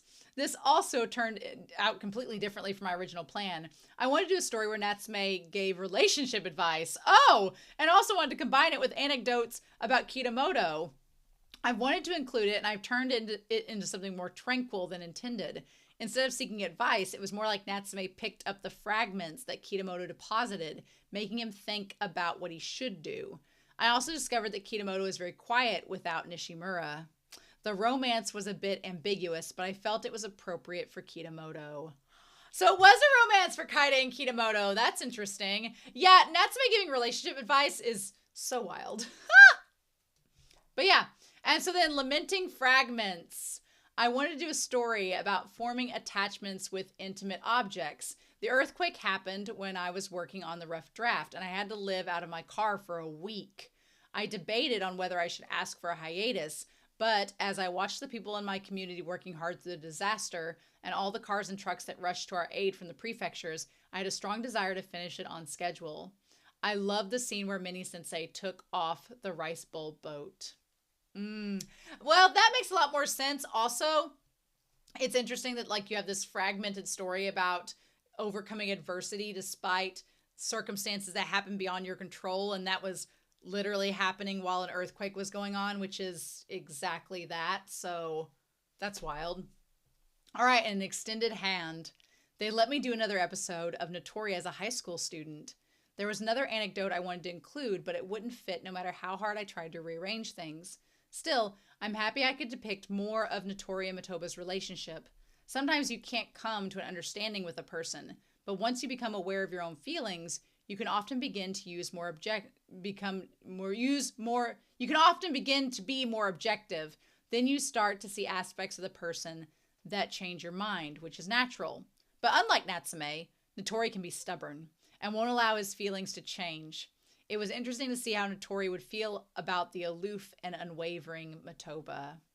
I think that's so interesting because Matoba is unwavering like Natsume is unwavering, but whereas Matoba can be aloof, Natsume is very firm and kind of grounded. So again, two sides of the same coin. And I like the idea of Notori's weakness is that he's not as prone to be willing to change, at least not at this point in the story. Now, once he meets Natsume, it changes a little bit.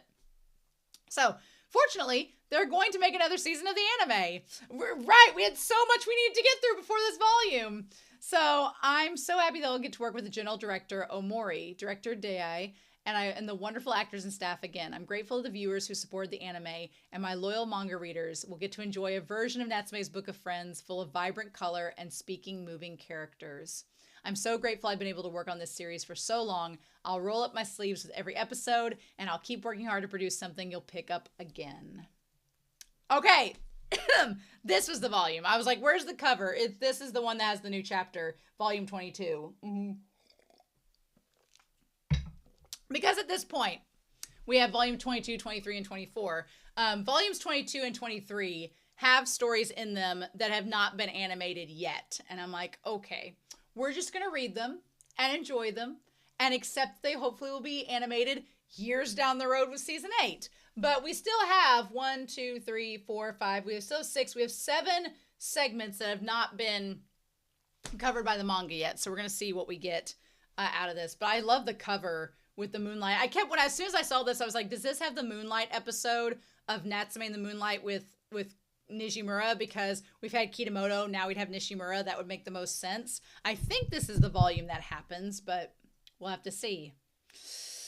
And then the little flower. So yeah, we have this cute little shot of Natsume on the foyer with Madara. And then we have all the mid-ranks and these little yokai that look like a frog and a rabbit and all that. Chapter 85. Okay, so yeah, this is a new chapter. I honestly have not read this, y'all. I have not read this. I just took screenshots because I was like, as soon as I saw this, I'm like, I don't think this is a chapter we've read. So I've just taken screenshots. So we're going to read this now. I'm just going to timestamp this whole video. We're going to read it now and see what happens. So we have Taki. Taki's devouring this. Can you read what any of it says, Tanama? There's stories about yokai. Tanama, Taki, and I came to the next town over to see a limited run exhibition of documents and lacquer works about ghosts and yokai at an inn. There must be a historic building that Norin curtain looks very old but very elaborate. Oh, I'm sorry, I've been ignoring you guys. Oh no, it's fun to look around. Can you actually read those scribbles? Yeah, I can make them out when I compare them to my grandpa's charts and notes. You mean you're supposed to be able to read them? Wow, that maybe Taki's becoming the most skilled of all of us. You seem very interested in those documents. They're a collection of old local legends. I'm very fond of them myself. Is this man a yokai? That's immediately what I think as soon as this character comes on screen. But Taki and Tanama can see them, so maybe not. Oh, excuse me. My name is Ayukawa, and I run this inn. Oh, thank you for displaying these precious artifacts. The third story of the Kappa in the winter was particularly interesting. You can read that, young lady? Well, Natsume, find anything that could be helpful. I like that Tanama's like, I'll let you two have your conversation, but Natsume. Nothing in particular. I'm just having a good time. Yeah, me too. I've actually been feeling good since we came here, strangely enough. Yeah? Maybe I'm not imagining it, but I feel the same way. Oh, what's going on? Oh, interesting. This thunder. What's the matter? Lightning strike. This sudden downpour is something fierce. Mr. Tamaru has canceled his reservation. Kyoshi Bridge is closed due to the flooding. What? Well, the bridge is closed. That means we're stuck. And the sudden turn of weather meant that we three were stuck. Mr. Ayukawa, the inn's owner, arranged a room for us. And after calling home, we prepared to hunker down for the night. I feel bad for Taki. Okay, I was going to question. She has her own room. But this whole situation is awkward. Yeah, Mr. Ayukawa has been very kind to us. Well, nothing good happens when you three are involved. Sensei, I was wondering when you were going to come out. You always rush out as soon as you can. I risk my life by exposing myself to that girl. So, where are we? You came along without knowing? Oh my god. Yeah, pets are allowed, but that doesn't mean you get to free run of the place. Well, I'm going to explore, Sensei. They said it should clear up by morning. What a storm. It's too bad. There's supposed to be a nice view of the fall foliage in the courtyard from here. Oh yeah, this quaint little inn. The garden must be pretty too. Taki, what were you reading so intently? Oh, strange stories passed down from around here. Stories? There's a path nearby that was used by yokai and gods, and curious things happened a lot. And this inn has a mysterious Norin curtain that's been passed down. Oh yeah, there was this big one in the entrance. How's it mysterious? Well, my eyes were drawn to the story of the kappa next to it, so... There's a kappa around my house, too. What? Oh, Natsume. Oh yeah, about the mid ranks. Yes, with the dog group. Yes. The scene. I like that Taki and Tanama did not know about the Kappa, and they're like, "What? You didn't tell us about a Kappa?" And he's like, "Oh yeah, I haven't really told you about any of these guys. They really do exist." These days, I've come to think of the difference as interesting, the seen and the unseen. Oh, I thought I saw something just outside the window. It could be my imagination. I have been wanting a Kappa-centered story with Natsume's Book of Friends, and you mean that you mean to tell me there's a possibility it's happened and it's not been animated yet? That is a shame. I wonder if there are yokai wandering outside, but Madara's with us, so it's not a big deal. I just have to make sure nothing happens to these two. I feel like we're taking advantage of their hospitality. Were there stairs before? Oh. Nothing much, but there's something going on with this inn, so be careful. I kept seeing little things, so there was no harm in them. A flying towel that fluttered down the hallway, and an inordinate number of wooden sandals at the entrance. Ooh, I want to see this animated. Tamara, are you feeling sick? I would say it's Tamara. It should be Tanama. No, it just feels downright relaxing here. I hope there's nothing in Taki's room. Natsume, where's your stuff? Sensei, can you stay with Taki? There's something strange here. Where's my cup? Here it is. This inn sure is strange, but there's nothing to worry about. The barriers and talismans are all solid. It's built so that yokai can only come in through the front door. And only invited guests are allowed in. What a strange place. There you have it. So if you see any yokai around, they won't be harmful. I'm going to go drink. How's that an explanation? Natsume, if nothing's harmful here, then we'll be fine for one night if we're careful, I guess. All right. Oh, these little origami charms look like the origami from the Low Quad episode, honestly. These paper talismans from my grandpa's notes. I hope they work. Wow, they could actually be exorcist material if they're like the ones Matoba had at the entrance. Interesting. Night fell at the strange inn, and nothing happened. Or so I thought. Ooh, Tanama getting up. Interesting. Hello, this is Volume 22. I'm working hard to give back in each story at least some of the joy that I get by being able to continue this work for so long. And thank you for the continued support.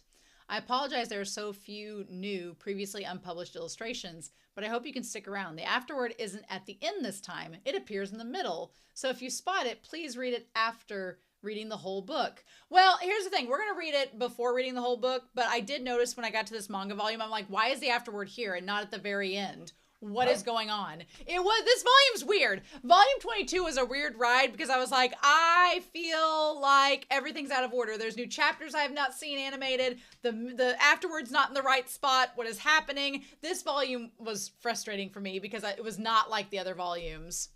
All right, Tanama. Oh, a cloth, no curtains. Oh, and Tanama saw the yokai with the curtain. Oh. I woke up. It was a dream. Don't worry about it. Huh. Nothing happened to mine. Interesting. Something happened to Tanama's, though. It feels different here compared to yesterday. Good grief, you guys. I like that Madara's like, everything was fine till y'all got involved. Oh, no, just let me hug you just once. Tanama said he had a weird dream. A dream. There were 3 pieces of cloth hanging in the darkness. And a creepy face was watching from the other side. 3 pieces, yes. A Norin. There was a pretty one at the entrance. But it was a different color. Let's go take a look. Maybe. Oh, hi, kids. What are you talking about? I heard you said something about the Norin. Oh, nothing. We were just talking about how striking it was. Oh, okay. Sure, Jan. There was something about it. It's very pretty, so we're wondering if there are similar ones for sale. That Norin is very special. It's been handed down in the family for generations. I hear the dye house that made it no longer exists, so it must be pretty valuable to you. There's a story behind it. This inn is known as the Lodging of the Gods. Yokai and other inhuman things have occasionally supposedly stayed here since ancient times. Isn't it dangerous? What if something happened to the other guests? Well, it's just folklore. Besides, that's why the Norin is there, to keep out the dangerous yokai. Usually the Norn... Oh, that's what it is. It hung out at the top. That's what it's called. I didn't realize that it had a special name. Okay. Usually the Norn is hung with the family crest facing out until dusk to keep the guardian spirits who are regular customers and help them find the place. At night, when the dubious yokai are out and about, it's flipped to the reverse side, which bears a protective talisman. While the talisman faces out, the dangerous yokai cannot enter. But yesterday, with a sudden storm, the staff member on duty forgot to flip it around. Oh, but it's just superstition. Don't worry about it. That's how the yokai got in. Okay, that makes more sense. It just feels gloomier than usual this morning. Some lights burn out and the fresh-cut flowers withered. It's odd. The staff member is worried it was his fault because he forgot. Maybe it's time to stop insisting on this tradition. But I was taught since I was young to treat this place with respect, since the gods and yokai also come here. No matter how old I get, I always like yokai stories. They're fascinating. And I like Natsume's like, don't stop the tradition. It actually is working. He's like, please continue your traditions if you can. Things that are passed down are done for a reason. There may be unspoken promises woven into them. I love that. I freaking love that. I love the idea of an unspoken promise woven into this. Love that. That's very true. Perhaps you're right. Oh, this rain, it's supposed to let up by afternoon, so make yourselves at home. The bottle of ink I just brought to write the menu is empty. Did you hear about the vase in the wisteria room? Oh, those flowers withered too and the vase was broken. Did a guest bump into it? No, it was just broken. It was as if it was smashed to pieces by somebody pounding on it. That's scary. Maybe something came in because they forgot to flip the Norin. That's just superstition. I guess a wayward yokai might have come in. My dream of the yokai coming through the Norin was an omen. Tanamataki, can we try looking at this yokai? I feel bad leaving without doing anything after they've been so kind to us. Is it okay for us to help? If it gets dangerous, I might ask you to leave, but that would be a big help. I love the two of them are like, we want to help with this. Yes, please. We have until evening to find everything before we have to leave. Let's do this. Oh, I love this. I want this to be animated. Please put this in season 8. This would be such a great start to the season 2. I would love this. So the Norin in question, the front and back have different color and patterns. I hear footsteps from somewhere. Is it Taki's room? What, can we go in? What kind of footsteps? Well, light and bouncy. It's coming from in there. Oh, what is it? Oh. Child of man. Best to keep out. Yes, sir! Well, that's creepy. Nope. Nope. I like that even Madara was like, It looks like gods really do have a stay in between the spaces. Natsume has strong powers, so he managed to open a door to a yokai guest room. It's a weird space. His powers may have come into play to make it visible for you to move for a moment. Wow, I freaked out and shut the door, but that could have been the bad yokai that's been terrorizing the place. I don't think so. I don't know how to put it, but the one I saw in my dream had a different face and a different vibe. It was more ominous. Is the yokai making the rain stronger? I don't know. At this rate, it's going to blow all the colorful foliage in the courtyard. That's the main attraction for them here, right? The documents in the exhibit mention how local yokai come to visit during the peak season because it's just that gorgeous. I wonder if the yokai in the closet is here to see the foliage. This place must be so beloved since ancient times. Oh, wow. And there's a yokai. Feel like shame. Shame. Oh my gosh. Can you see me, kid? Are you the one terrorizing the inn? Oh, no. I'm a guest here, a regular, in fact. I love to see the view of the foliage in the courtyard, so I won't forgive anyone who dares cause mischief in this inn. Which one are you? A guest or a contaminant? Oh! Natsume's face there is great, where he's like, excuse me on this. Ah! So yeah, chapter 86, we got this too. Also the little monkey yokai in the leaves in the pile. Nope. Scary. Nope. Okay. The storm prevented us from going home, and they graciously allowed us to spend the night here. If an evil yokai has wormed its way in, we'd like to help out as thanks for the hospitality. Oh? Natsume Taki's like, hey, shh. Are you sure you're not here to make mischief yourself? Well, I'm fond of the courtyard, and I always visit this time of year to see the foliage. That's why I cannot stand that an unpleasant malicious force has wormed its way in. You act like you own the place. Strange creature, are you the evil spirit? No! Madara's like, no! Oh, I chipped the floor. Oh, no. Is something there? There's a big crack. Yeah, pretty strong yokai, but it looks like he thinks very highly of this inn.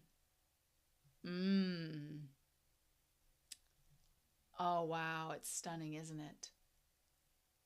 It was a beautiful sight, full of large old maples and layers of brilliant red and gold leaves from trees I couldn't name.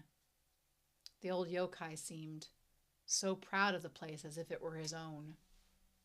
Excuse me, we work for the same cause.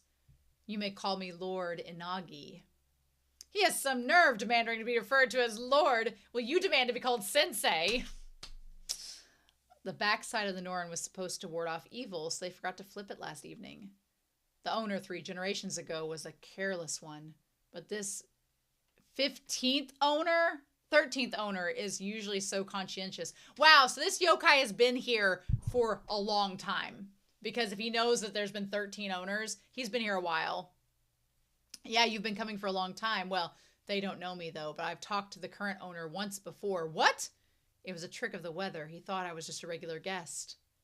Because of my long history with it, I want to keep this inn safe. So, if you want to help out, could you do me a favor? It's something I cannot do as a yokai. Use the no trespassing spell on the evil spirit to drive it out. Oh, he's treating Natsume like an exorcist. That's interesting. That's interesting. Oh. His face is looking grim. I hope there's something we can help him with. Oh, the atrium. Uh-oh. Hey, Taki Tanama. Oh, no! Crap! That's not good. Oh!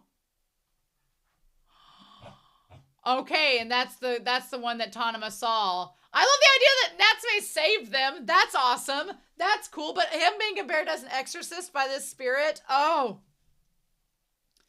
And Madara's eyes are glowing. Yeah, that's when you know it means business. It started to attack people. Natsume, are you okay? Yeah. A yokai that attacks people. I can't leave the inn like this, but... You found something out, right? It looks risky, obviously. We'll be careful. If it feels dangerous in any way, we won't push it. If there's something we can do, we'd like to help. Yeah, hear me out. A no trespassing spell. Yeah. Taki, do you remember the red scroll in the back of the exhibit? It was on its left was supposedly a description of how to write the talisman. I remember that. Whatever touches it will be sent off the premises, never to return. Lord Inagi and Nyanko-sensei and I will make sure it doesn't attack anyone. Me! There are other talismans in the exhibit to prevent yokai from going in. I love the idea that they are basically being like pseudo-faux exorcists in this moment. This is crazy. The digitization. I like to flip through physical books, so I wanted to keep going with paper books, but now we've surpassed 20 volumes. I thought it might be better if people had the choice between paper and digital, considering how much space it will take up on your bookshelves. So we started the digitization process. People who like paper can keep buying the physical copies as usual, and people who are running out of shelf space or who like to have access whenever and wherever can go with the electronic version. It's so wild that it took them up to volume 22 to get the digital versions. That's crazy, but I'm honestly glad because I have the first 2 volumes that Floor sent me on the shelf there, but I only have so much shelf space, so having these digital versions, I'm not gonna lie, I've been on the plane before, like flying places, and I will pull up Natsume's Book of Friends and just read it on the plane, so it is really helpful to have. Taki and Tanama borrow some washi paper and ink and try to make the no trespassing talisman. Taki has the blood of a spellcaster, so it might work if you do it right. I'll try! This is so crazy. All right. Good grief, you better produce some dumplings when we get home, Natsume! Madara's like, this better work. Okay. The guests are enjoying the courtyard. Oh, Mr. Ayukawa. What's the matter? I want to see more of the courtyard before we leave. Isn't the view from here spectacular? Yes, the guests are having a nice time and guests in the yard. I'm sorry, it must be my imagination. Oh, the way he looked. Can you by any chance... He knows. Oh, he knows Natsume can see yokai. Oh my god. Ah! I actually had a strange encounter once. When I was little, I had to return home early to help out with all my friends while they were allowed to play, and I hated working here. But then, there are these muddy footprints by the hallway. Mister, stop! Your feet are dirty. Come over here. Here, sit down. Oh my gosh. Look out the courtyard. Isn't it pretty? I'll wipe your feet, so stay here. The old man let me wipe his feet, but a group had reserved all the rooms that day, and he looked very strange. I came to realize he might not have been human. But the old man looked at the yard with such kind eyes and told me so many things.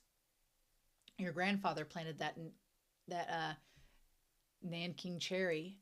The leopard plant was planted by the wife of the 9th owner. The water lilies were planted by the 7th, who loved frogs, and the 8th brought in the acabole. Your old man put the birdhouses in the persimmon tree. You are the 13th in line. I love this garden. Isn't this place wonderful? Sorry, it's a strange story, but since that day I've felt proud of the inn and the courtyard. There are people who look at it with so much love in their eyes. And I wanted to protect this place for them. This is such a good story. Oh my gosh. I want it animated. Season 8, you better be doing this. Oh, wow. Yeah, don't get cocky. Oh, that creepy yokai. Oh, it's going to get away. The talisman. Stay still. Oh, my God. Get out. You don't belong here. Natsume. This thing. Oh, the tree. It's going to snap. Lord Unagi, if you touch that talisman. That's a no trespassing curse. Oh my gosh. He sacrificed so that the forest would be saved and it wouldn't be hurt. And they'd both have to go. Oh my gosh. My beloved inn. My beloved courtyard. Lord Unagi. You're outside the inn. Of course, I touched the no trespassing curse. Thanks to you, the evil spirit was sent even further away. That's good. I can see some of that beautiful yard from here. I can no longer enter, but I will come here every year as usual and see the view from outside. It will be a fresh perspective. It'll be pleasant in a different view. That's me. What's the matter? There was someone who protected this inn, but he can no longer enter the inn. What? I'm sorry if this sounds weird, but he said he could still come by and look at the courtyard. Then we'll set a chair out for him and some tea in front of the entrance at this time of year every year. I couldn't help you. Don't be. I'm satisfied I was able to protect the inn. Thank you. That's so good. FYI, you may have been blown away by the recoil, but just like some of the Norin, it's been put back in the front. There's a front and back to that talisman too. And so, if you don't touch the active side, the spell may not apply to you. I got in. I'm so glad. I'm so glad. It happened at a mysterious inn. I'm looking forward to telling them this story. Ah! Oh, I love that! That's so freaking good! Oh my gosh! Oh! Oh! That was fantastic. I want to see that animated so bad. That almost made me cry. I want to see that animated. I'm going to have to drink so much. I have this remainder coffee that I'm going to drink so much tea because my voice, I've been talking for like almost 2 hours straight. My voice is starting to feel it. So I'm going to take care of that. What a haul. Who knew there was a blueberry bush over there? Yeah, which one was this? Okay, this was a little side story. I think it was one of the OVAs from long ago. It's either the OVA from long ago or a mixture of it, but basically Madara runs into this little kid and gets help. And this kid has, okay, this is not something that's been happening before, but it is something that I wanted to go through a little bit. This little kid has like a yokai encyclopedia. I think that this has been animated, hasn't it? I feel like it has been from a while ago, but the kid, he has this yokai encyclopedia from his dad, and it's just like a little short story where he like basically he's like, I'm not telling my dad that I want to meet yokai and all this, so he's like, I have to be a doctor like my dad, but I love yokai and I love my dad more, so if this makes him feel bad, I'm not going to acknowledge it. Like, it's such an interesting story. I don't feel like it's been animated, but also I don't know if they ever will animate it because it's not a very long story. I will have to read the afterword about it, but it is super cute. And he's like, I wish Natsume would take a page from you. And he's like, oh, you mean a page out of my book? Which is funny with the whole Natsume Book of Friends. Little turning point there. He's like, I read a lot of books, but I've read this yokai encyclopedia over and over again. Anyway, so him and Madara go off and have an adventure. He sees a rainbow. It's super cute. I don't recall much else with this one. It would have been cute if it was animated, but it doesn't really connect to anything. It's just like a little side story. I could see them making an OVA about it, but they've already made an OVA of Madara helping kids, so it's kind of like, I don't know if that's going to be something they do in the future, but it was really sweet. I liked it. So then, for volume 22... Chapter 87 is the one with Nishimura and with the Moonlight one. So, Natsume's Doppelganger is volume 22. Episode 8. So then we have, thank you all so much for the letters, telling me what you thought of the manga, and for all the heartfelt presents. I will treasure the kind and thoughtful words, the sincere handwriting, and the carefully selected items forever. I can't write replies or send anything in return, but I'll work hard to put my gratitude into creating something for you to all that will reach you again. I also kept all the guest books from the art exhibits. I read each one of them with care. Thank you all so much. They make me so happy. So yeah, I really liked seeing in manga form the Doppelganger, the moonlit Natsume chapter. That was really good. I think seeing Nishimura and Natsume interact is really fun. I love seeing Natsume show his genuine smile and laugh around Nishimura. It's really, really sweet. I loved it. Awesome. So yeah, we're not through volume 22 yet, but the front Norin, I wanted to use the premise that the front and back of an object can have different meanings. Such a simple but unshakable fact could be very interesting. I wanted Natsume and Sensei to hang out more with Tanama and Taki, but once yokai get involved, there's the dilemma that only those who can see yokai should be the ones taking action. So I had to come up with a story a lot, and I even wondered if I should depict them relaxing in the hot springs, or whether that kind of thing was inappropriate for the occasion. Well, I mean, we wouldn't have said no to that. But I loved that story. The front Norin, I hope they adapt that in season 8, because that was a really, really good, manga chapter set. So yeah, the special 18. I only had 16 pages, so I used Nyanko Sensei and a little boy who were both visually small, so I could fit the story into small panels. It was fun drawing Sensei interacting with someone besides Natsume. Yeah, the fact that it's only 16 pages, I don't foresee them adapting that in the anime, so I was like, okay, sure. But then we have, this isn't the end of the book, but it is the afterword. Please read this after reading the entire volume.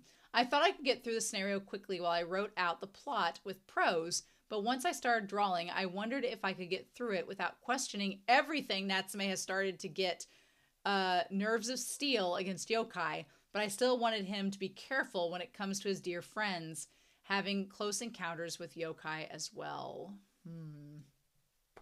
So yeah, chapter 88. And then we have the afterword part 2, Natsume in the Moonlight. This one was 30 pages. Yeah, it was a lot of pages for this. So it was compact. Well, she says compact. I feel like 30 pages was a lot. But I wanted to make something that was a little creepy. You know, it's exciting to see a friend late at night in a different light.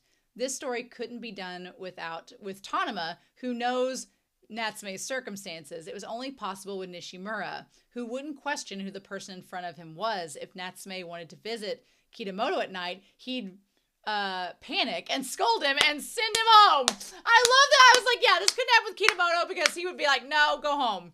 And Tanama would notice that something was off and cross-examine him, and it would get even more out of hand with Notori. True, causing a domino effect. Though all of them it could be fun and exciting, I only realized after the fact that someone who knows about Natsume's circumstances would make things more complicated with this type of story. That's so true. Yeah. Okay, so tell me your name. I was finally able to do a story I wanted to do to depict Reiko as a strong and independent. Yep, we're going to get to that, as strong and independent. It took me a while to accumulate the willpower, but I finally felt it was the right time. I reaffirmed that I need to do her story justice too. We're going to get into that. And then the Abandoned Station in the Rain, which was a special episode with 16 pages. So yes, that's why I was so confused back with volume 19. They split the Matoba Abandoned Station story and the one at the mansion into something between 2 volumes. From volume 19 and volume 22. So Midori Cow is just playing long game chess with the manga at this point and how she adapts it. It's actually kind of insane. So, wild times. But yeah, with 16 pages, the plot could have felt too similar to other special episodes. So I decided to do a simple story about running into someone unexpected. It was fun showing Matoba being himself. Mr. Matoba knows yokai who live in a slightly different world from the one Natsume knows, and Nyanko-sensei knows both worlds. I'd like to do more stories about the two of them. So yeah, so we have the story with the first yokai in this volume. Volume 22 had a lot going on. It was kind of all over the place and crazy and chaotic, and I was like, okay. But yeah, volume 22 handled the story of Reiko and Soronome. It is just as tragic and heartbreaking as it is in the anime. Same. I love how he's depicted in the manga. He looks so simple and cute. But yeah, it's great. And then this the one panel here that says, it was comfortable to be alone and she knew this. So anime season 6. Already getting to that. I'm so grateful that another season of the wonderful anime has got to be made thanks to the beloved director. I'm assuming we won't have a lot of notifications of the other anime since it's like 7 years after season 6 before we get to season 7.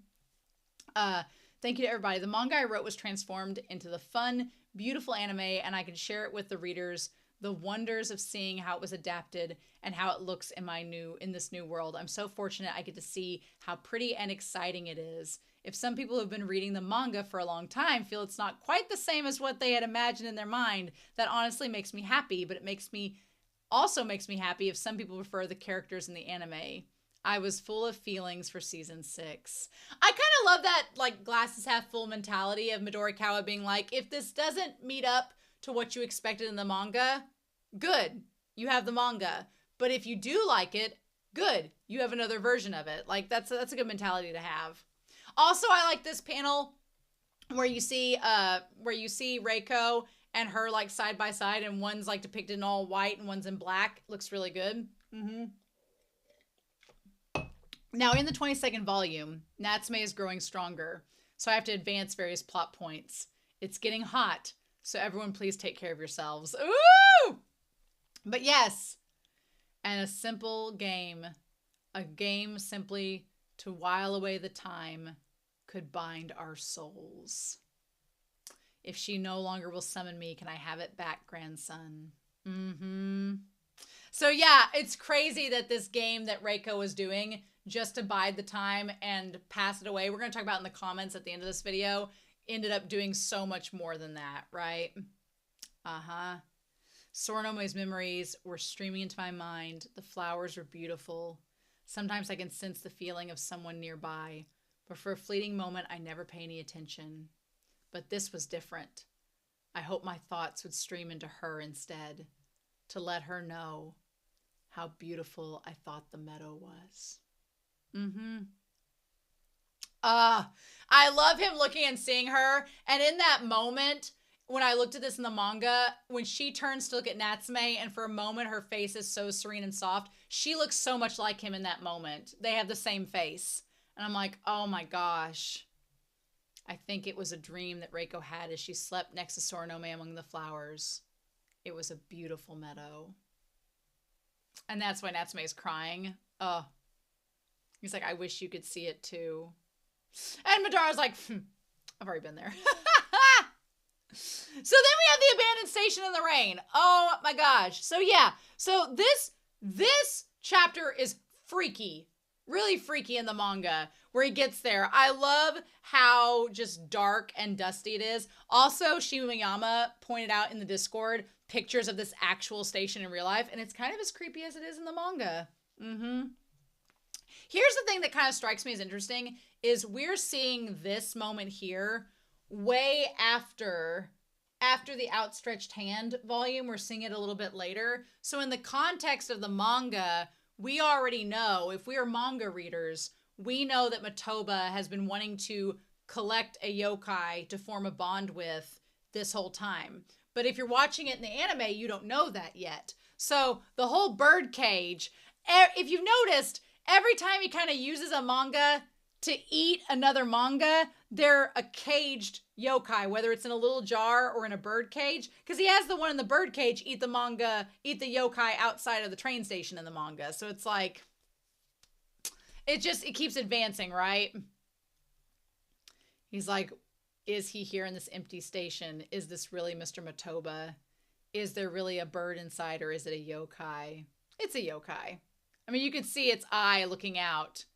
And it says goo and trill. I'm like, uh-huh. And Madara, like, getting his eyes all golden and wide, like you see. Here's the thing. When we look at the anime, the yokai in the train station, this is what we see of them. Of them looking out of the train station, right? But then Matoba goes outside, and you see it from outside in the manga, and it's actually terrifying. It's actually kind of terrifying. But yeah, no. Matoba had he had the yokai in the birdcage eat this one.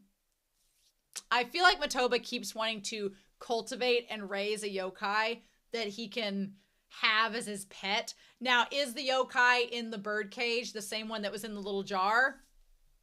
He tells Natsume not to tell Nanase about it. He told Notori not to tell Nanase about it. So I think it might be the same yokai. After reading this chapter, I think it might be the same yokai. And it's just getting bigger and bigger, and he keeps keeping it. Maybe. I don't know. The birdcage is gone. I made sure it got taken away. Or maybe he had the birdcage eaten. I don't know. Maybe. Keep this between us. I don't know. Regardless of whether Matoba was trying to cultivate a yokai in a birdcage or he fed that bird to the one outside, I feel like Madara wants to try to build friendship, and maybe not friendship. He's trying to build trust with a yokai that he can use. And it's, you know, whether it's working for him or not, we kind of know as the audience, but that's crazy. So yeah, so then we get volume 23. Volume 23, I love the cover. It's super pretty. This one has another chapter in it, a story in it too that I've not read, so it's going to be new. Also seeing this cover page of Reiko, I just finished watching Children of the Sea, so about a week or so ago, so this reminded me of that. Okay, chapter 90. We have 4 chapters we need to talk about chapter 98 is the one that we're going to get to in this. By the time we get to volume 24. So chapter 90 and 91 are new stories as well that I've not read. So I've not read this. I just took screenshots to show you all. So that's why we're here.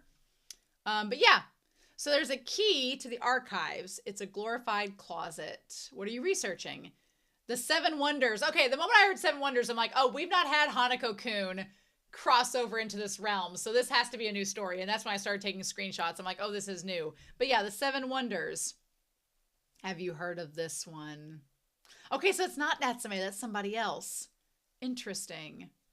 Okay, so we have the Amagatsu sweets. Oh, I love Kishimoto or Nishimura. Oh, it's Natsume's piggy. I mean, ultimate dad bod. What? Does your human dumplings with red beans? Oh, like dumplings with red bean or soy syrup. What? Oh, he's always saying things like this, even if he's never tasted them. That's a Yawaki high uniform, isn't it? Do you have a minute to chat? What? Who's this guy? Oh, I'm sorry I'm late. You okay, Kitamoto? Oh, okay, so it is. Oh, interesting. Natsume. We're in the hospital. Keep your voice down, Nishimura. Oh, sorry. Here's some treats for you. Oh, that was an interesting moment there. I slipped and fell down the stairs. Man, it's not often you can say I fell down some stairs and it's actually the truth. So, poor Kitamoto. He got a concussion. They're going to keep him overnight. You're lucky you didn't break anything. I'm sorry I made you guys worry. Staying overnight seems really unnecessary. My family even went home already. You guys stay and keep me company until it gets dark, okay? Oh, don't get too loud, Nishimura. When I heard Kitamoto had been taken to the hospital, I felt the blood drain from my face. I'm glad he wasn't seriously hurt. Are you okay, Natsume? I thought you were going to pass out. Yeah, I'm fine now. Thanks for the concern, Natsume. So on the way here, I ran into this guy. His name is Himuro, and he goes to Mizumi High and runs a local history club. Mizumi High? I guess you guys aren't familiar with it since you didn't grow up here. There used to be high schools at Futaba, Mizumi, and Yaoki, a local big three. Futaba High closed down a long time ago, and I hear Mizumi is going to close soon too. Himuro is a senior there. He decided to look up the histories of Mizumi and Futaba as a senior project, and he noticed a similar legend at both Mizumi and Futaba. So you mean, yeah, you can see where this is going. He's betting that there's a similar legend at Yaoki too. The legend goes that Mizumi and Futaba both used to have a painting called The Man Upstairs, and he wants to research whether there's one at our school too. If it's still around, I'd like to see it. It sounds interesting, but how about we look it up ourselves? Could be fun. Yeah, let's give it a shot. Yeah, I hereby decree the inaugural meeting of the Man Upstairs search party. Let's do this. Yeah, that's super cute. They'd probably throw Sasada in there just to have her in that scene. If it was in the anime. That's super cute. I love it. And the nurse is like, keep it down. See, they'd replace her with Sasada. They'd have Sasada come in and be like, keep it down, guys. Ridiculous. We'll adjourn for today. We'll see you guys tomorrow at school. A painting that hangs in all 3 schools. It could be fun. The Man Upstairs. I never heard of it. Me neither. I'm going to ask my brother when I get home. Oh, what's up, Natsume? I thought I saw someone in the hallway. A yokai? No, just my imagination. I can never tell if what I see is a human or a yokai. If the Tanuma kid was unaffected, it was probably a human or a small fry. I hope so. Have you ever heard of the Man Upstairs, Sensei? Why would you ask a great yokai like myself to ever pay attention to the rumors and fables about these schools where human young are kept? Good point. An old painting kept at school. I wonder what it looks like. Oh, Kitamoto. Oh, must be my imagination. I don't know. I don't know. My brother had never heard of it. My mom came to pick me up in the morning and she hasn't heard of it either. That means our school doesn't have one. Well, not so fast. Let's start digging around a bit more. Does Nishimura, what does the Man Upstairs actually look like? I forgot to ask. What? It was just a passing conversation. Well, hey, he was serious about his research, so I just wanted to help. Typical Nishimura. I'm curious now, too. Let's do this right. Maybe it was painted by an alumni or an alumnus. Maybe someone donated the painting to the schools. We'll split into 2 teams and we'll ask around and look around. I can't imagine who's going to be on Natsume's team. I can't imagine who's going to be on Natsume's team. Well, it would be Tanuma, of course. Nishimura and I will ask the teachers and seniors, and Natsume and I will go rifle through the storage and stuff. I'm sure. Go through the sports closet, if you will. Realistically, we can look for something when only what it's called and not what it looks like. Looking for an old things at our school has its own problems. We're on the new campus. There used to be an old building that yokai lived in, but they left and it was eventually demolished. Well, that's good to know. I'm learning this stuff. All the important stuff must have moved, but we could take a look at the old lot. If the old building were still standing, I might have been able to ask the yokai. What took you guys so long? I'm coming too. Nyanko-sensei! I have some time to kill, so I thought I would just help for this hunt for this phantom painting. My fee is sweet soy dumplings from the Pomelo Sweets. There aren't any yokai involved this time, so we don't need you. What? How dare you only come crying to me when it's convenient? You want to deprive me that much? Now, that's not what I'm saying, but this is a school matter. Now, sensei. Oh, there's someone over there. At the old building lot. And the uniform's from Azumi. Gasp. Are you Himuro from Azumi? Oh yeah, that dad bod cat. You know Nishimura? I'm Tanama, I'm Natsume, and this is Nyanko Sensei. Oh, so was Nyanko Sensei with Nishimura when all this was going down? Interesting. That's maybe why I was confused at the beginning. Nishimura is looking up for me. Well, I don't expect much, but I really appreciate it. He actually took me seriously. I'm the only one in the local history club, but my advisor and I were having a great time by ourselves. But I didn't feel like quitting. I kept looking up weird factoids, which didn't exactly make me popular.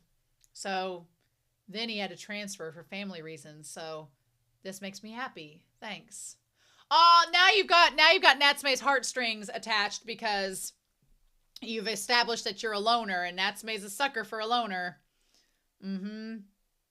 You should thank Nishimura. He'd be glad. It can mean a lot to have someone really listen to you. Oh, I kind of love that this is taking everything from volume 22 to 23. So we're establishing that Nishimura is a really good listener and a good friend, and doing that for Natsume. Oh, I kind of love that. Yes, please. All right. I just came to scope out the place for today, and I'll get permission next time. Okay. What does the man upstairs look like? I wasn't expecting anyone to actually go looking. If you find something that could be the man upstairs, you shouldn't look directly at it for long. Oh, is this like a Dorian Gray situation? Like the portrait of Dorian Gray? Okay. Have you heard about the painting? This feels like the Hanako-kun, like the seven wonders of the schools, right? Huh. I've heard of a cursed painting. What cursed? You mean Mozart in the music room? What is this, Dan to Dan? Oh my God. I heard his jaw appears unhinged if you go there at dusk. Well, that's scary. In the current music room? There's one about how the principal before last spotted a Tsuchinoko by the shrine in the woods behind the school. I've heard of that one. The dean saw it too, but they didn't want to make it a big deal, so they've kept quiet. A Tsuchinoko, the cryptid serpent. Is this Dan to Dan? I'm sorry, but is this season 2 of Dan to Dan? What? Was the creator reading Natsume's Book of Friends when they were writing Dan to Dan? I feel like they were. Wow. Tsuchinoko, let's move past that and pretend we never heard it. I wonder if Natsume and Tanama made any progress. What do you think about what Tomuro said? Well, it sounds like the man upstairs really isn't a benevolent thing. If it's dangerous, should we keep looking? But it's out there, so it should be found. I like the idea that Natsume is kind of thinking of, okay, no, we need to find this thing because if we leave it alone, it could do more harm than good. We've kind of started on this mission. We need to kind of see it through. Your world is full of uncertainty. Sometimes I want to see the same things you do. But maybe we can use the fact that we see different worlds to our advantage. Tanama, you brilliant man. I don't know how to put it. I freaking love it. Book of Boyfriends. Book of Boyfriends. Yes, okay. I mean, Tanama can't see yokai, so let's put that to use. All right. I wonder if it's mice again. There's been a lot of weird sounds lately. What are we getting at? We heard a Tsuchinoko might be living on the school grounds. What? This rumor's gotten out of hand. Old things get tossed or donated, even if it used to be here, so maybe that's it. Oh, Kitamoto! What's up? It might be my imagination, but at the hospital I kept feeling like something was watching me. I was walking around, I kept seeing the same old man. Hello, Midori Cow here. Natsume's Book of Friends on its 23rd volume. I'm so grateful. The people have stuck with me all these years. I'm working to balance the kind of story that I want people to read and wondering what kind of story other people would want to read. It makes me happy to keep working on it with as much care as possible. I want to see this story and the one from volume 22 animated. I want to see it. 100%. And he's right over there as we speak. What, an old man stalking you? Wasn't that creepy? Well, who could he be? What do you mean him? There he goes. Well, what should we do? Should we talk to him? Maybe he has something to tell us. And then say, what? Are you stalking me? I'd look crazy. What if we follow him just a little? Aren't we being the creepy ones here? He went into the house. Oh, a mansion. There's no way someone lives in such a grand estate. Well, maybe we should go home. Hi, boys. I know you. You were the group of students having a merry conversation at the hospital. What? Fate has brought us together. Why don't you come in and have some ice-cold barley tea? I mean, if he was a yokai, they all shouldn't be able to see him, right? Oh, thank you, but we have to go to get cram school, right? Have a nice day. Dear me. Okay, chapter 91. I do remember seeing this cover page and thought it looked really cute of Tanuma and Natsume together. Love that for them. Love it. Okay, so we have a mysterious old man that they all can see, but might be a yokai. The man upstairs does ring a bell. Oh, there's a rumor. When I was a student a long time ago, the rumor of a painting called The Man Upstairs. 3 paintings. That's right, a curse. Do we have rats? We should call an exterminator. I like that everybody's like, man, there's something upstairs. We should probably do something about that. It was kind of rude to follow him, yeah. That old man seemed like he wanted to tell us something. Did you see something? No. Everyone else saw him too, right? Yeah. The difference between what I see and what everyone else sees usually is a big clue as to what I should do. If only. If only I could just find out if it's an ordinary painting or something dangerous. If it's something I should steer them clear of. You don't sense anything, Nat Sensei? That's expecting too much even of me when all we know of is the name of the painting. The name. Wait. Does upstairs mean heaven or the literal space above the ceiling? Above the ceiling, I guess. Well, that's my take too. But then why is it called that? Maybe it's depicting something that lives in the attic or was displayed on the ceiling. I heard there are mice around, but it does sound creepy. Maybe it just refers to the artist or the model. Well, why are there 3 of them? Where did Futaba and Masumi display theirs? We could take a look up in the crawl space. Well, wait. What we should do is ask Himuro for more details. We should have asked him for his number. I like Natsume being like, yeah. What, Tanuma? Sorry, I never see you like this. Yeah, being all like grumpy. I'm used to turning to yokai for answers. But this time it's fun being able to investigate with everyone. But I'm not sure if I should be enjoying myself. I hope this isn't anything dangerous. I hope it doesn't have anything to do with the yokai. Yeah, just like Himuro was happy that Nishimura was willing to listen to them. Yeah, I love when Tanuma has his eyes bright like that. Looks great. I'm sure that Nishimura and Kitamoto would be happy to listen to your story. On the other hand, right now you need a space where you can just be yourself. I get too anxious and I always end up asking if you saw anything. What? Never mind. It's nothing. When should we go see Himuro? I love that that gets brought up. Like, you know, are you eventually going to tell Kitamoto and Nishimura about seeing yokai? And Tanuma's like, I want you to have a space where you can be yourself, but then I feel like I should ask you if you've seen anything and try to help. And so, it's such a precarious situation and I love it. Okay. What time does Mizumi get out? This is where you first met him, right? Maybe he'll come again. Oh, hi, good to see you. Oh, hi, we run into each other a lot. You're the students who were talking about the man upstairs at the hospital.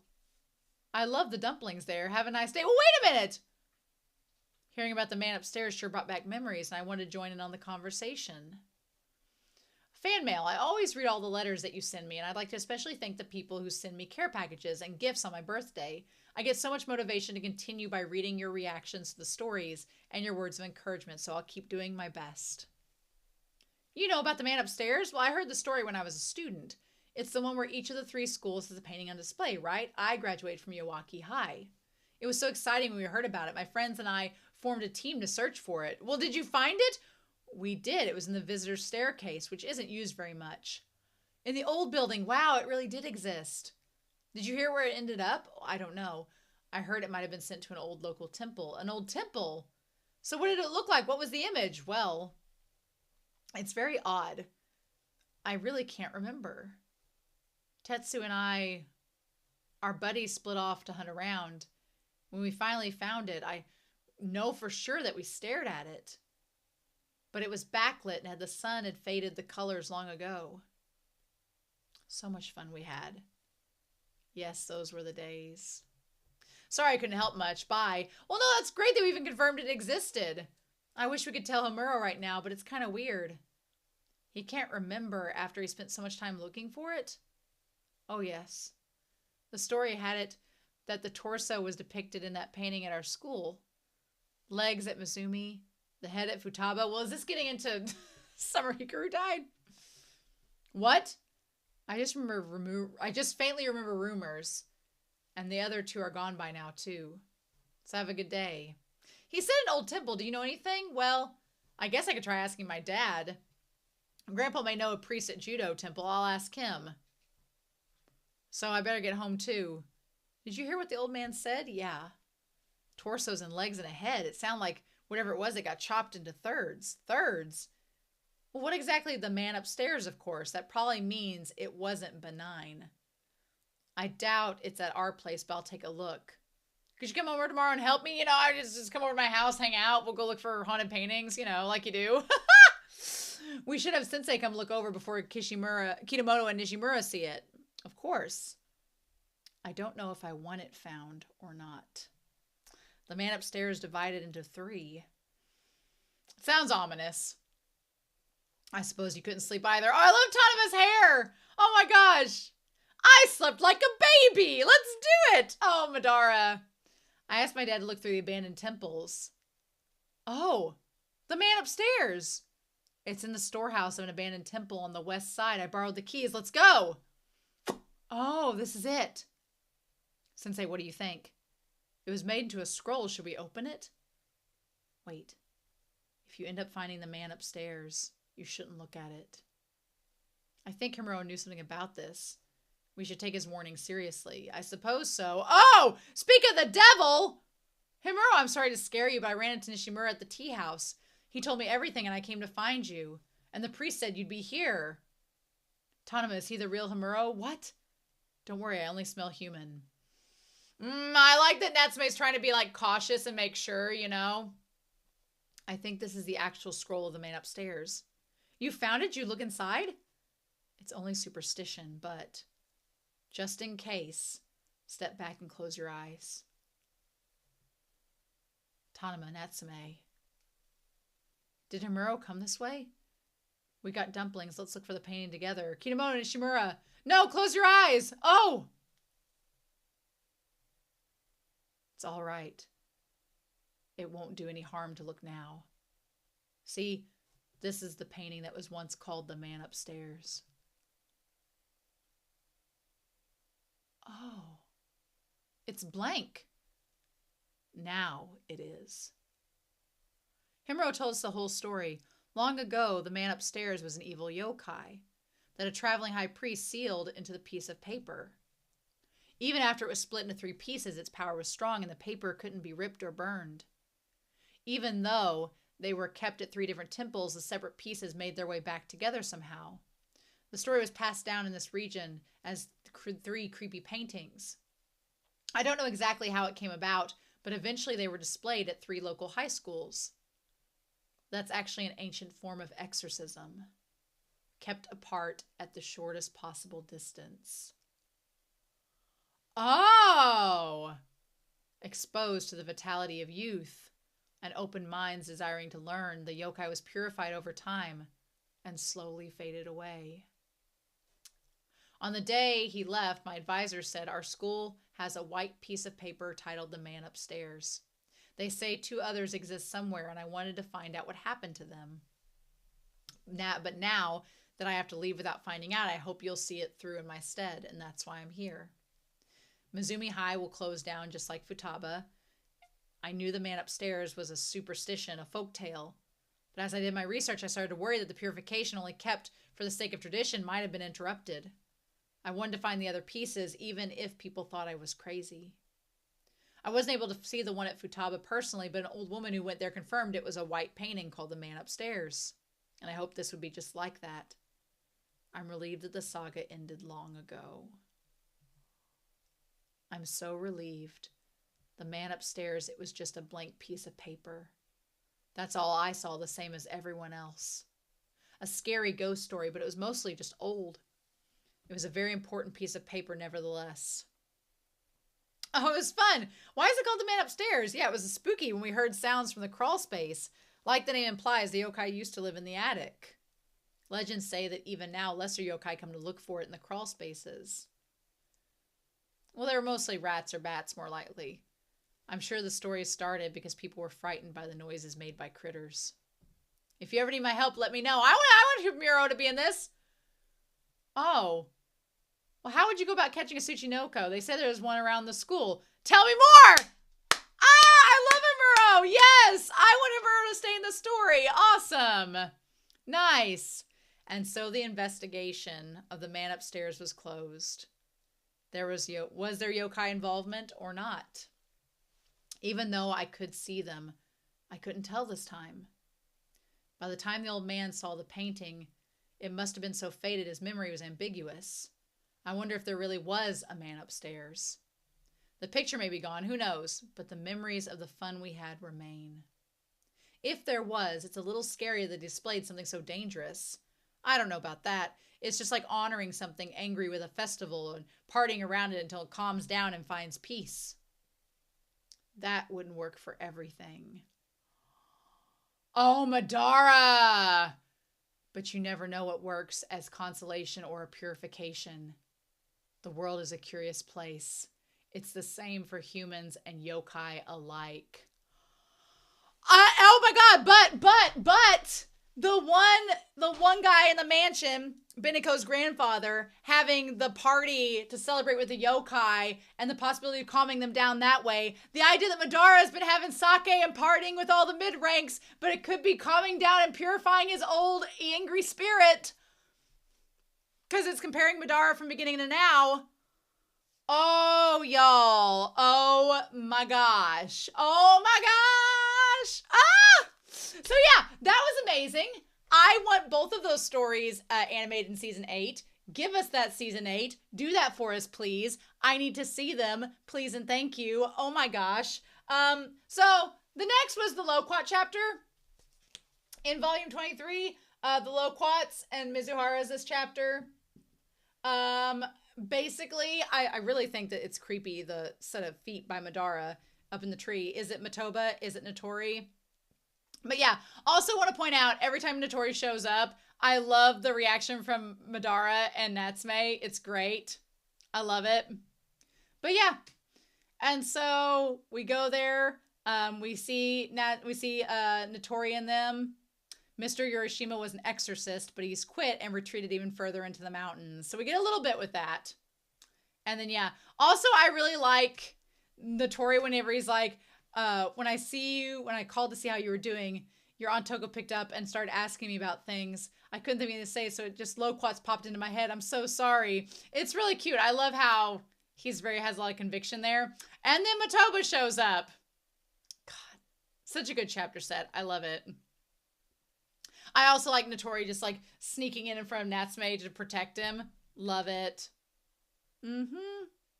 So, the movie. I'm so thankful that they're making a Natsume's Book of Friends movie. The animated movie. Thanks so much to all the fans and everyone involved. The production team is working with such courtesy and care, thinking and rethinking things, bouncing ideas back and forth. I'm looking forward to seeing their original story with elements unique to the anime, with its vivid colors and the characters. So yeah, it's an anime only for the movie.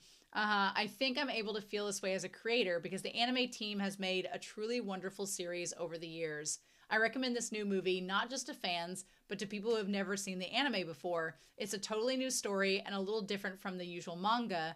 Very colorful and fun with a distinctive bittersweetness that touches your heart. I highly recommend it. Nice. Also, love this page. Love this shot of Matoba and them saying, I had a feeling Mr. Notori's next words would have been taking on a lot of trouble. Is it because I told him about the Book of Friends? Or, because he talks about forming contracts and promises with supernatural beings. Is it because he's saying he doesn't say anything for Natsume's sake? Or for Mr. Matoba's benefit? Two sides of the same coin, y'all. Two sides of the same coin. Love it.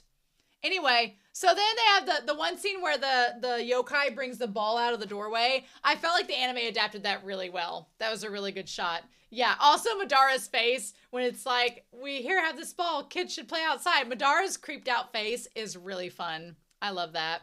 But yeah. So, whenever Matoba talks about how Natsume, if they stayed stuck in the room, Natsume would probably solve it all on his own. And Notori is like, Matoba, and he's like, tools. Use the tools available. The capable get things done, and those who can't should stay out of the way. And it's clear he's trying to use Natsume, and Matoba's like, how long is he going to continue to pretend to be normal? And that's insane, because Natsume has never felt like he's normal. He has constantly struggled with the idea that he is not normal, and he's trying to find a way to exist in normal society, knowing full damn well he is not normal. So that is just wild to me. That is wild. And then Natsume had asked Matoba before if he would quit being an exorcist, and Matoba was like, no, never thought about it. And here, Notori asked the same question, and Matoba doesn't answer. So funny that. But yeah, then we see the adorable little one-eyed yokai. She was really cute in the manga. I loved this scene where Notori, it shows how he blocked her from getting the possession, and we saw Notori and Matoba. This, honestly, I had maybe kind of shipped Matoba and Notori up until this point, but this chapter set made me like full on ship them. I love them now. And then, oh, Natsume giving her the hug is so cute. Also, there's a little bit more with the yokai once it reveals which form it is. And when it just starts like bashing things around and Matoba's like, I'm right here. It was a little bit creepy in the manga, to be honest. But they end up drinking the sake. The yokai promises to protect the house no matter what. And as it says, this is our vow, Natsume's hugging the one yokai. Which also, the idea that Matoba got to interact with a yokai that made a vow. But then this yokai talks about how the one exorcist didn't keep their promises and had to like abandon its relationships because of duty. So Notori and Matoba have this conversation like they did in the anime. He's like, I won't pretend to understand what it's like to bear the burden of the legacy you have to shoulder. But I think these days a person doesn't have to bear it alone. And we're going to talk about somebody's comments, but yeah, that's going to get talked about here in a hot second. But yeah, it's just Matoba realizing that he doesn't have to bear the brunt of this by himself. And then Natsume and him. This conversation between him and Natsume is amazing. I love it. He's like, just for a second, I wondered if Mr. Matoba envied those yokai who went to such great lengths to fulfill their promises, since he keeps breaking promises himself. Oh my God. Yep. And he can't make any new ones. That the entire, like the fact that the storyline with Matoba has slowly become the fact that he can't get a yokai to make a contract with him is wild. So wild. So good. But yeah. And then he's like, here, as long as they convey, you can convey the sincere desire to welcome them like this time. I'm sure it'll work out again. So cheer up. And he's like, do I look like I need cheering up? But thanks. And then later, Notori gives, the loquats to Natsume. And before he's like, these are to cheer you up too. And Natsume does the exact same thing. He's like, oh, do I look like I need cheering up? And I'm like, you and Matoba are more alike than you think, but you're so different. Oh my God. Also, I love this where he's like, it's rare. The person who has the power of the caliber of Sensei or the Book of Friends at their beck and call and doesn't abuse it. And then Madara's like, are you kidding me? I'm yoked like a carriaged horse. Love it. Love it. And then he's like, here you go. This will cheer you up. And he's like, do I look like I need cheering up? Oh, it's so good. So good. So yeah, the afterword. To avoid spoilers, Natsume and the others have figured out each other's comfort zones by now, so I hope to be able to explore their characters more. It's fun and yet also difficult to show the development of relationships between people who share the same world over a long period of time. The man upstairs. I wanted to try an episode with no yokai, something where students get wrapped up in this vague anxiety over an urban legend. That sounds dubious, but you never know. What if it's true? It was fun, but because I couldn't use the usual devices to up the tension, it felt twice as difficult. I once again felt lucky that my series covers a very peculiar subject of yokai. It seems obvious, but a scene depicting a simple conversation has a different meaning when it takes place in a normal room versus when there's a slightly like jarred closet behind the characters. Yeah, I loved how different this story was than anything I've read so far in the series. It's kind of cool because you expect there to be a yokai, and then when it turns out there wasn't, it was neat. Natsume is finally able to fully confide in Tanuma and join a group investigation. Tanuma usually has to drop out when it starts to get dangerous, so it was a rare chance for him to be present all the way through to the end. Depicting their sense of boundaries is tricky. I love it. I live for it. I'm 100% for it. So yeah, the House of Promises. I have memory of some boys climbing the gate of town to pick some loquats at the end of spring and getting scolded. It made it seem like spring when the chapter appeared in the magazine, but then I heard loquats ripen in early summer, so my older sister helped me to race to redraw the clothing into something summery before the graphic novel release. Oh my gosh, that's crazy. Also, good job on the sister helping. I enjoyed drawing The Exorcist, Mr. Tori. Just can't catch a break. Ah! And Mr. Matoba has many things going for him, but he often gets shut out. They don't really get along, but they're skeptical of each other, even when there's real empathy that's extended. Natsume is at least always trying to listen, so conversations are easier with him present. No matter what, Mr. Notori is older, and Mr. Matoba is younger. End of story. When I include The Exorcist, there are all these dilemmas and convolutions that make things complicated and fun to draw. It feels fresh to me.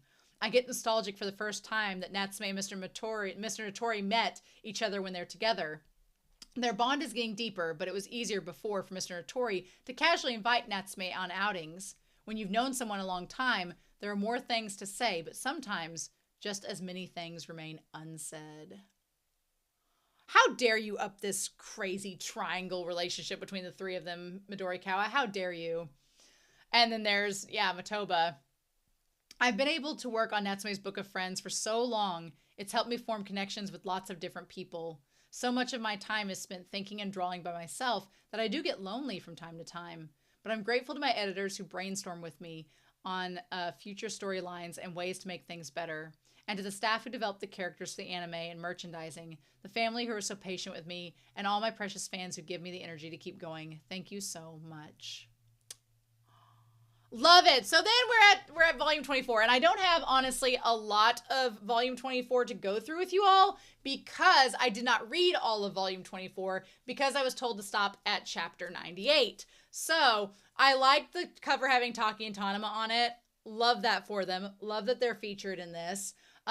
We do have Reiko with the damn baseball bat ready to Louisville slug her way out of any situation. So this one here is Taki's brother. We get that. Taki's brother is volume 24. So we get that, which is exciting. I do like Natsume's face when he learns that she has a good-looking boyfriend. Here's what, when I saw this page and when I saw Natsume being like, looking about her having a boyfriend, I thought, I'm like, are they going to make this like Natsume having a romantic interest in Taki? Which the anime doesn't really give off that vibe. But here's the thing. No. You have Nishimura, who's terrified at the idea that she has a boyfriend and hasn't said anything about it. But then you get to Natsume, who's like, Taki has a boyfriend. Is it true? Now that I think about it, I never really ask for details about her life. She's always the one listening. Was I a good friend to her? Have I been someone she could come talk to? Natsume's worried about being a bad friend. He's just like, oh my god, this life event has happened to Taki and she didn't tell me? Have I been a terrible friend? Oh my god. Yeah, Natsume's not interested in Taki at all. And then he's like, does Tanuma know? And then he imagines Tanuma being like, oh yeah, I heard, didn't she tell you? He's like, if it's true, what's he like? And then he's like, Taki. And then Madara's like, well, Natsume goes, I was wondering if I could be doing better. And Madara goes, well, good, you do that. Particularly, how could you treat me better? It's like, how'd you get that eclair? Oh my god. And then Taki looks so serious there. Something's weighing on her mind. And he's like, something's definitely troubling her. And he's like, I always come to you for help, so I want to help you now, and I want to be there for her. I was like, Natsume just wants to be a good friend. I'm like, oh my God, that's the sweetest thing. Oh, I live. And then she's like, yes, my brother's home from college. And I like, okay, this is another thing. Look, Natsume's not interested in Taki romantically. He just wants to be a good friend for her. And he's imagining, I like that he says even real family members don't always get along, because that gives him some relatability since he hasn't had that issue. But he's had family members not get along, but he's never really seen other people in his close friend circle have that issue too. And now he's seeing it with Taki. But he's imagining what her brother would be like. And he's like, I'm happy to listen. I don't know much about relationships with siblings, but can you tell me more what he's like? And Natsume's thinking, she opened up to me. I want to be able to help this man. But then when he sees Taki's brother, he's like, he's cute. I'm like, okay, we're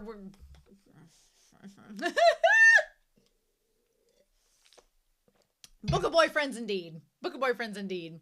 So yeah, Taki's brother looking like Isamu, looking like a freaking BL character with that bike slung over his shoulders. Like, you're fooling no one. You're fooling no one. He rode in from Twink City and left just as quickly right back to it. I'm like, you're fooling no one, sir. I loved this chapter set. It was a lot of fun. So yeah, 24th volume. I'm touched I've been able to keep the series going for so long. I have to buckle down the responsibility of running a long series. And so then we have the La La Manga School. I was once again invited to participate in a manga seminar. It says, I was deeply embarrassed by her beautiful demo of this other mangaka and her enthusiasm towards her creations. At the same time, I was moved by her being caught between her anxieties and her desire to help the participants. It's a great responsibility to create something for someone to consume, and I want to take the opportunity to thank Ms. Shima and the participants and all the editors. So yeah, so I also want to point out this adorable shot of Taki's brother holding Madara and hugging him. It is the cutest thing that I've seen in the manga in a while. It's absolutely adorable. I think Midori Kawa just loves drawing Madara, and I don't blame her. He looks amazing on this page. So yeah, and then it's like, I thought she was all alone in this big house, but you're protecting this house so everyone can come home to it. I love Natsume and Taki bonding. It's so cute. And she looks so sweet there. So yeah. And then Taki's brother. The story was on my mind forever, but I never had the opportunity to work on it until now. I was finally able to bring it to fruition. Taki briefly mentioned her brother previously, but I tweaked the details a bit. I had this rigid image of the siblings raised around their grandfather in this old house, and I couldn't quite get motivated to work on the story. I reconsidered it after I went at it from a different angle, and I was finally able to bring Taki forward into the story. I always get nervous when I'm working on the family members of a character who is important to me. It reminded me of the first time I drew Uncle Shigeru. Oh, that's really sweet. So yeah, just awesome story. So then we have this cover page, which I love, which is Natsume in a suit with the Book of Friends and the robe, living for this drip on him. Then you also have Natori in a very similar suit like Matoba, and then you have Reiko as well. So they all look so fabulous. I kind of love it. It's great. And then we had a character contest. The magazine Lala ran a popularity contest for Natsume's Book of Friends characters. Since the story is about Natsume and Nyanko-sensei meeting many different people going about their lives, the cast of regular characters doesn't increase much over time. My editor and I suspected the characters people were thinking about would depend on which story they read most recently. Nevertheless, we were very excited to check out the results. I drew the top 5 characters in the spread on the previous page, which ran as the opening color and illustration for the magazine. First, I'll continue to draw each character with passion. I'll go back here. So obviously Madara is probably first and Natsume. That's why. And then you had Natori, Matoba, and Reiko. That's a solid list. So yeah, so what this whole thing about the murder, the tickets and stuff, I'm not going to get to that today because it's a chapter past chapter 98 and we're going to stop at chapter 98, but we may eventually come back to this.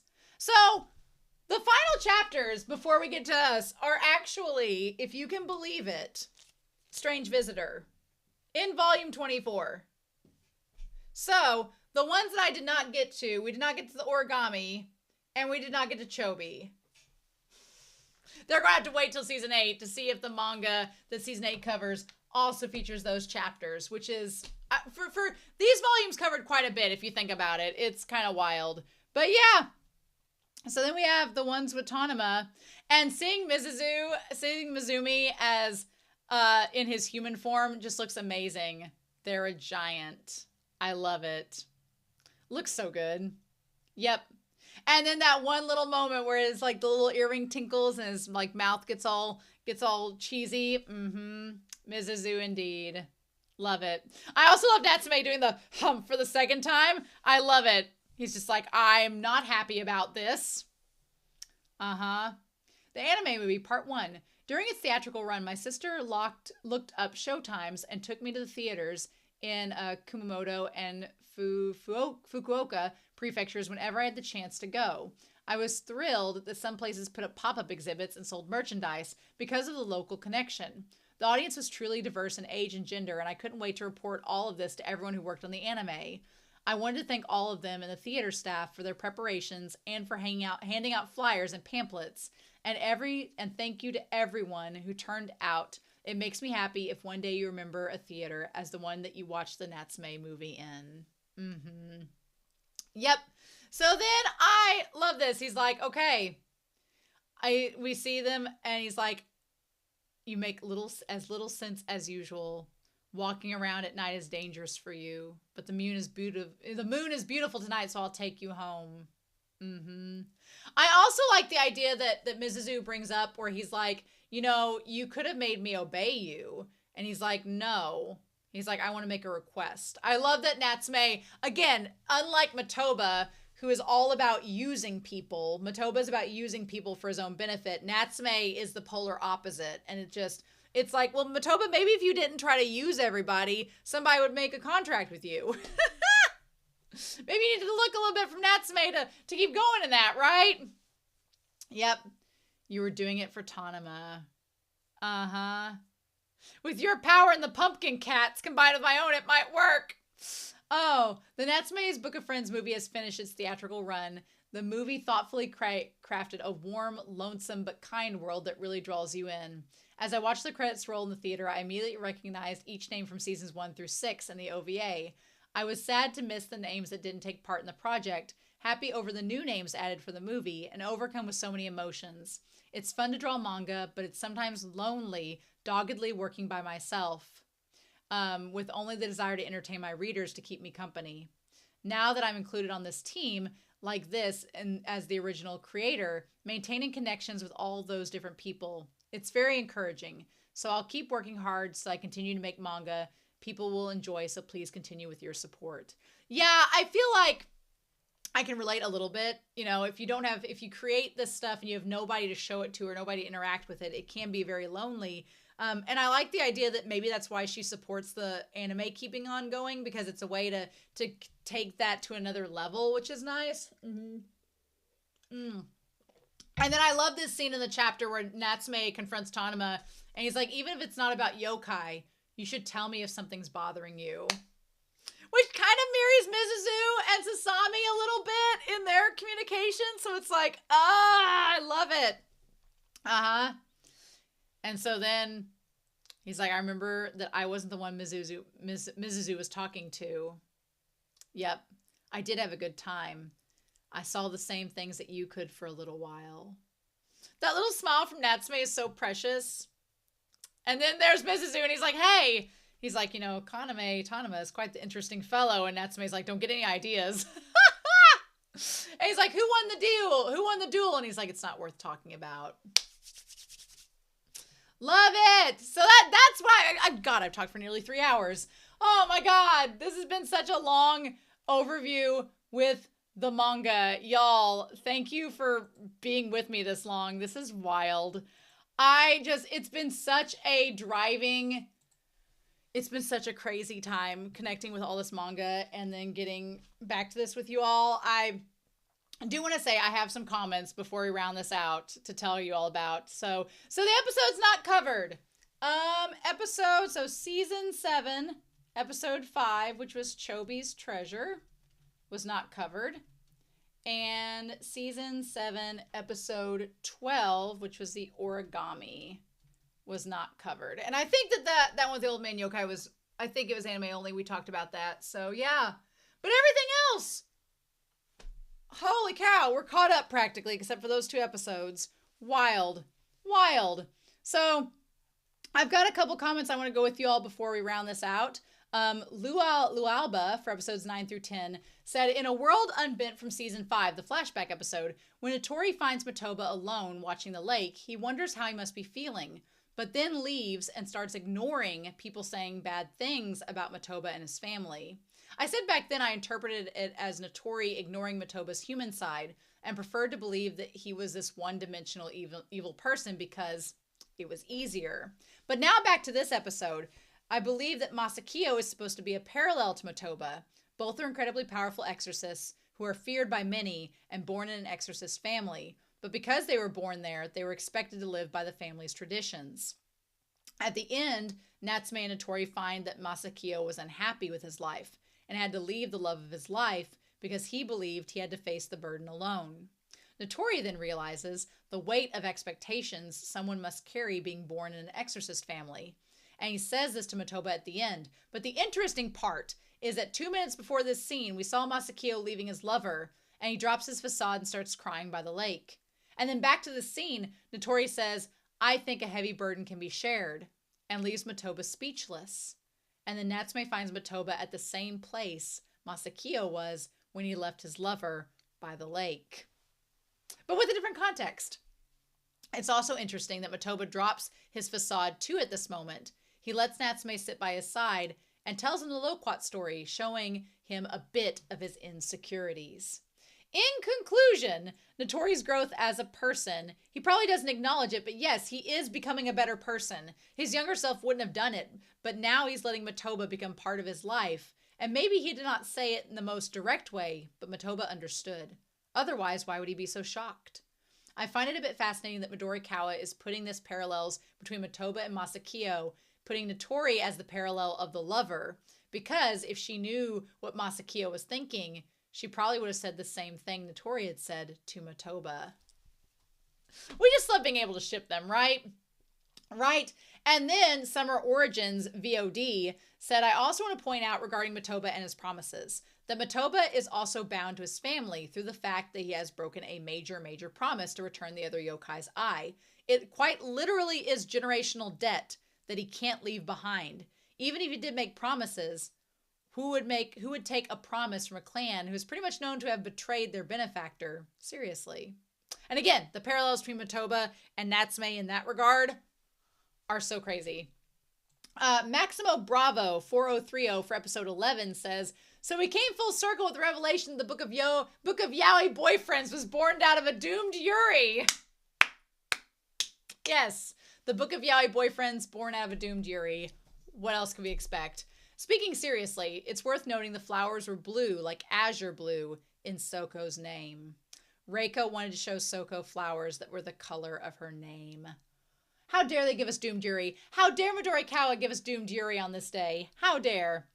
Gabor Barta 1213 for episode 11 says, it's interesting that he kept recreating the very first experience of I think they meant to say that Reiko kept recreating the very first experience of friendship by writing the yokai into the Book of Friends. Yet every time she kept breaking off the connection, just like what happened with her very first friend. Even though the one wasn't her fault, she carried on this pattern. So many of the yokai wanted to be friends, but she turned them all down. And whenever she grew closer to them in a certain forest, she would later leave that forest, saying she could no longer rest there peacefully. I think she just didn't want to be hurt again. Yep. And to go along with that with episode 11, T7 Kauro says, I was not expecting the first page history. I'm so glad that we had that after years of waiting. The yokai was great too. It seems Reiko became more cold with years passing, taking into account the stories that we saw with the names of the following yokai. I mean, Reiko was never evil, but she seemed less cold in this story than in other interactions with the yokai. But maybe that's just my first impression. No, I feel like Reiko just that was that first moment she had the opportunity to have a friend and it was severed. And from there, she just didn't have the same trust. So yeah, you could view it as being colder. I definitely agree. Sunspot says for episode 12, most of all, I love to see Natsume's tenderness in this episode. The setting of the little origami folded on the towel, my goodness. And even before knowing it was a yokai, he treated the origami with such care, just in case. We hope you enjoy your stay. The way he was holding up to make sure it could see the beautiful sky. Yep. Lucas Sofre for episode 13 says Natsume belongs to a manga genre called Iyashikai, which literally means healing. Perfect for watching at the end of the day when you want to feel better. Knowing that Natsume's Book of Friends is literally a genre of healing, of stories that heal. Yes, please. Yes, absolutely. I have definitely viewed this as a healing story throughout all of this time watching. Although now that I've talked for 3 hours straight, I'm going to need a lozenge and some tea with honey to heal my throat, right? And then Shimoyama says, at first I felt that something was wrong with Notori's voice in the background. And once I listened Notori's present voice, it feels like Ishida fits to voice him. I'm glad Ishida Akira is actually getting old and voicing him. He's 58 now. Episode 12 makes it feel so appropriate for the finale, and episode 13 makes me want to watch more. Hopefully we can watch the sequel probably in 2027 or 2028. For now, in 2026, the studio has Jour with Watch. So I guess what Shimoyama was saying is that sometimes studios, if they're doing like one project at a time, they like have an anime they're working on for the year. So 2026, they already have another anime they're working on, which is fine. I'm cool with that. 2024 is when season 7 came out. So if 2027 or 2028 rolls around and that's when we get season 8, I'm okay with the wait because it's going to be worth it. So yeah, I 100% agree, but oh my gosh. Y'all, I've talked for 3 hours about Natsume's Book of Friends with you all, but this has been 3 very deserved hours because this series deserves all the praise. It is so wonderful.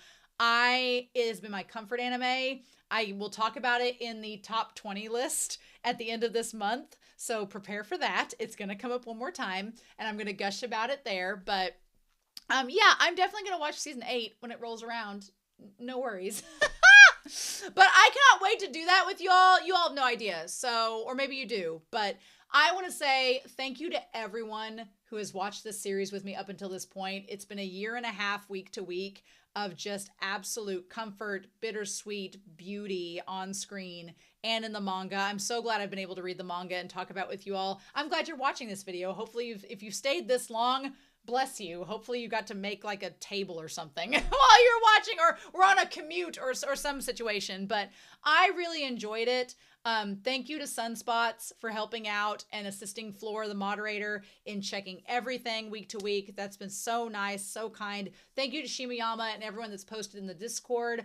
There's been so many beautiful photos shared about the locations where Natsume has taken place. So if you're on the Discord on Patreon, you can see those images as well. But thank you all so much. I definitely will keep posting in the Discord with Natsume's Book of Friends and checking out those that you all post. Obviously, there's so much with the manga I haven't touched yet, so I am a little bit afraid to delve into spoilers and things like that. The floodgates aren't opening for Romania to check all of the fan art because there's still so much I haven't been able to see yet, but I have loved this series so much, and I'll gush about it a little bit more in the top 20 anime countdown at the end of the month. But in the meantime, thank you all so much for supporting me, for joining me on this journey. It's going to be hard not having Natsume week to week, but like I talked in the December update video, there is a spiritual successor on my channel right now, and now I'm going to lean very heavily into that series. So in any case, I hope you all have a wonderful, wonderful week.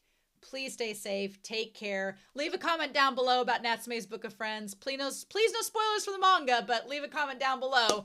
And please like and subscribe to the channel and the video. And I will see you all again very soon with some more reactions. Bye.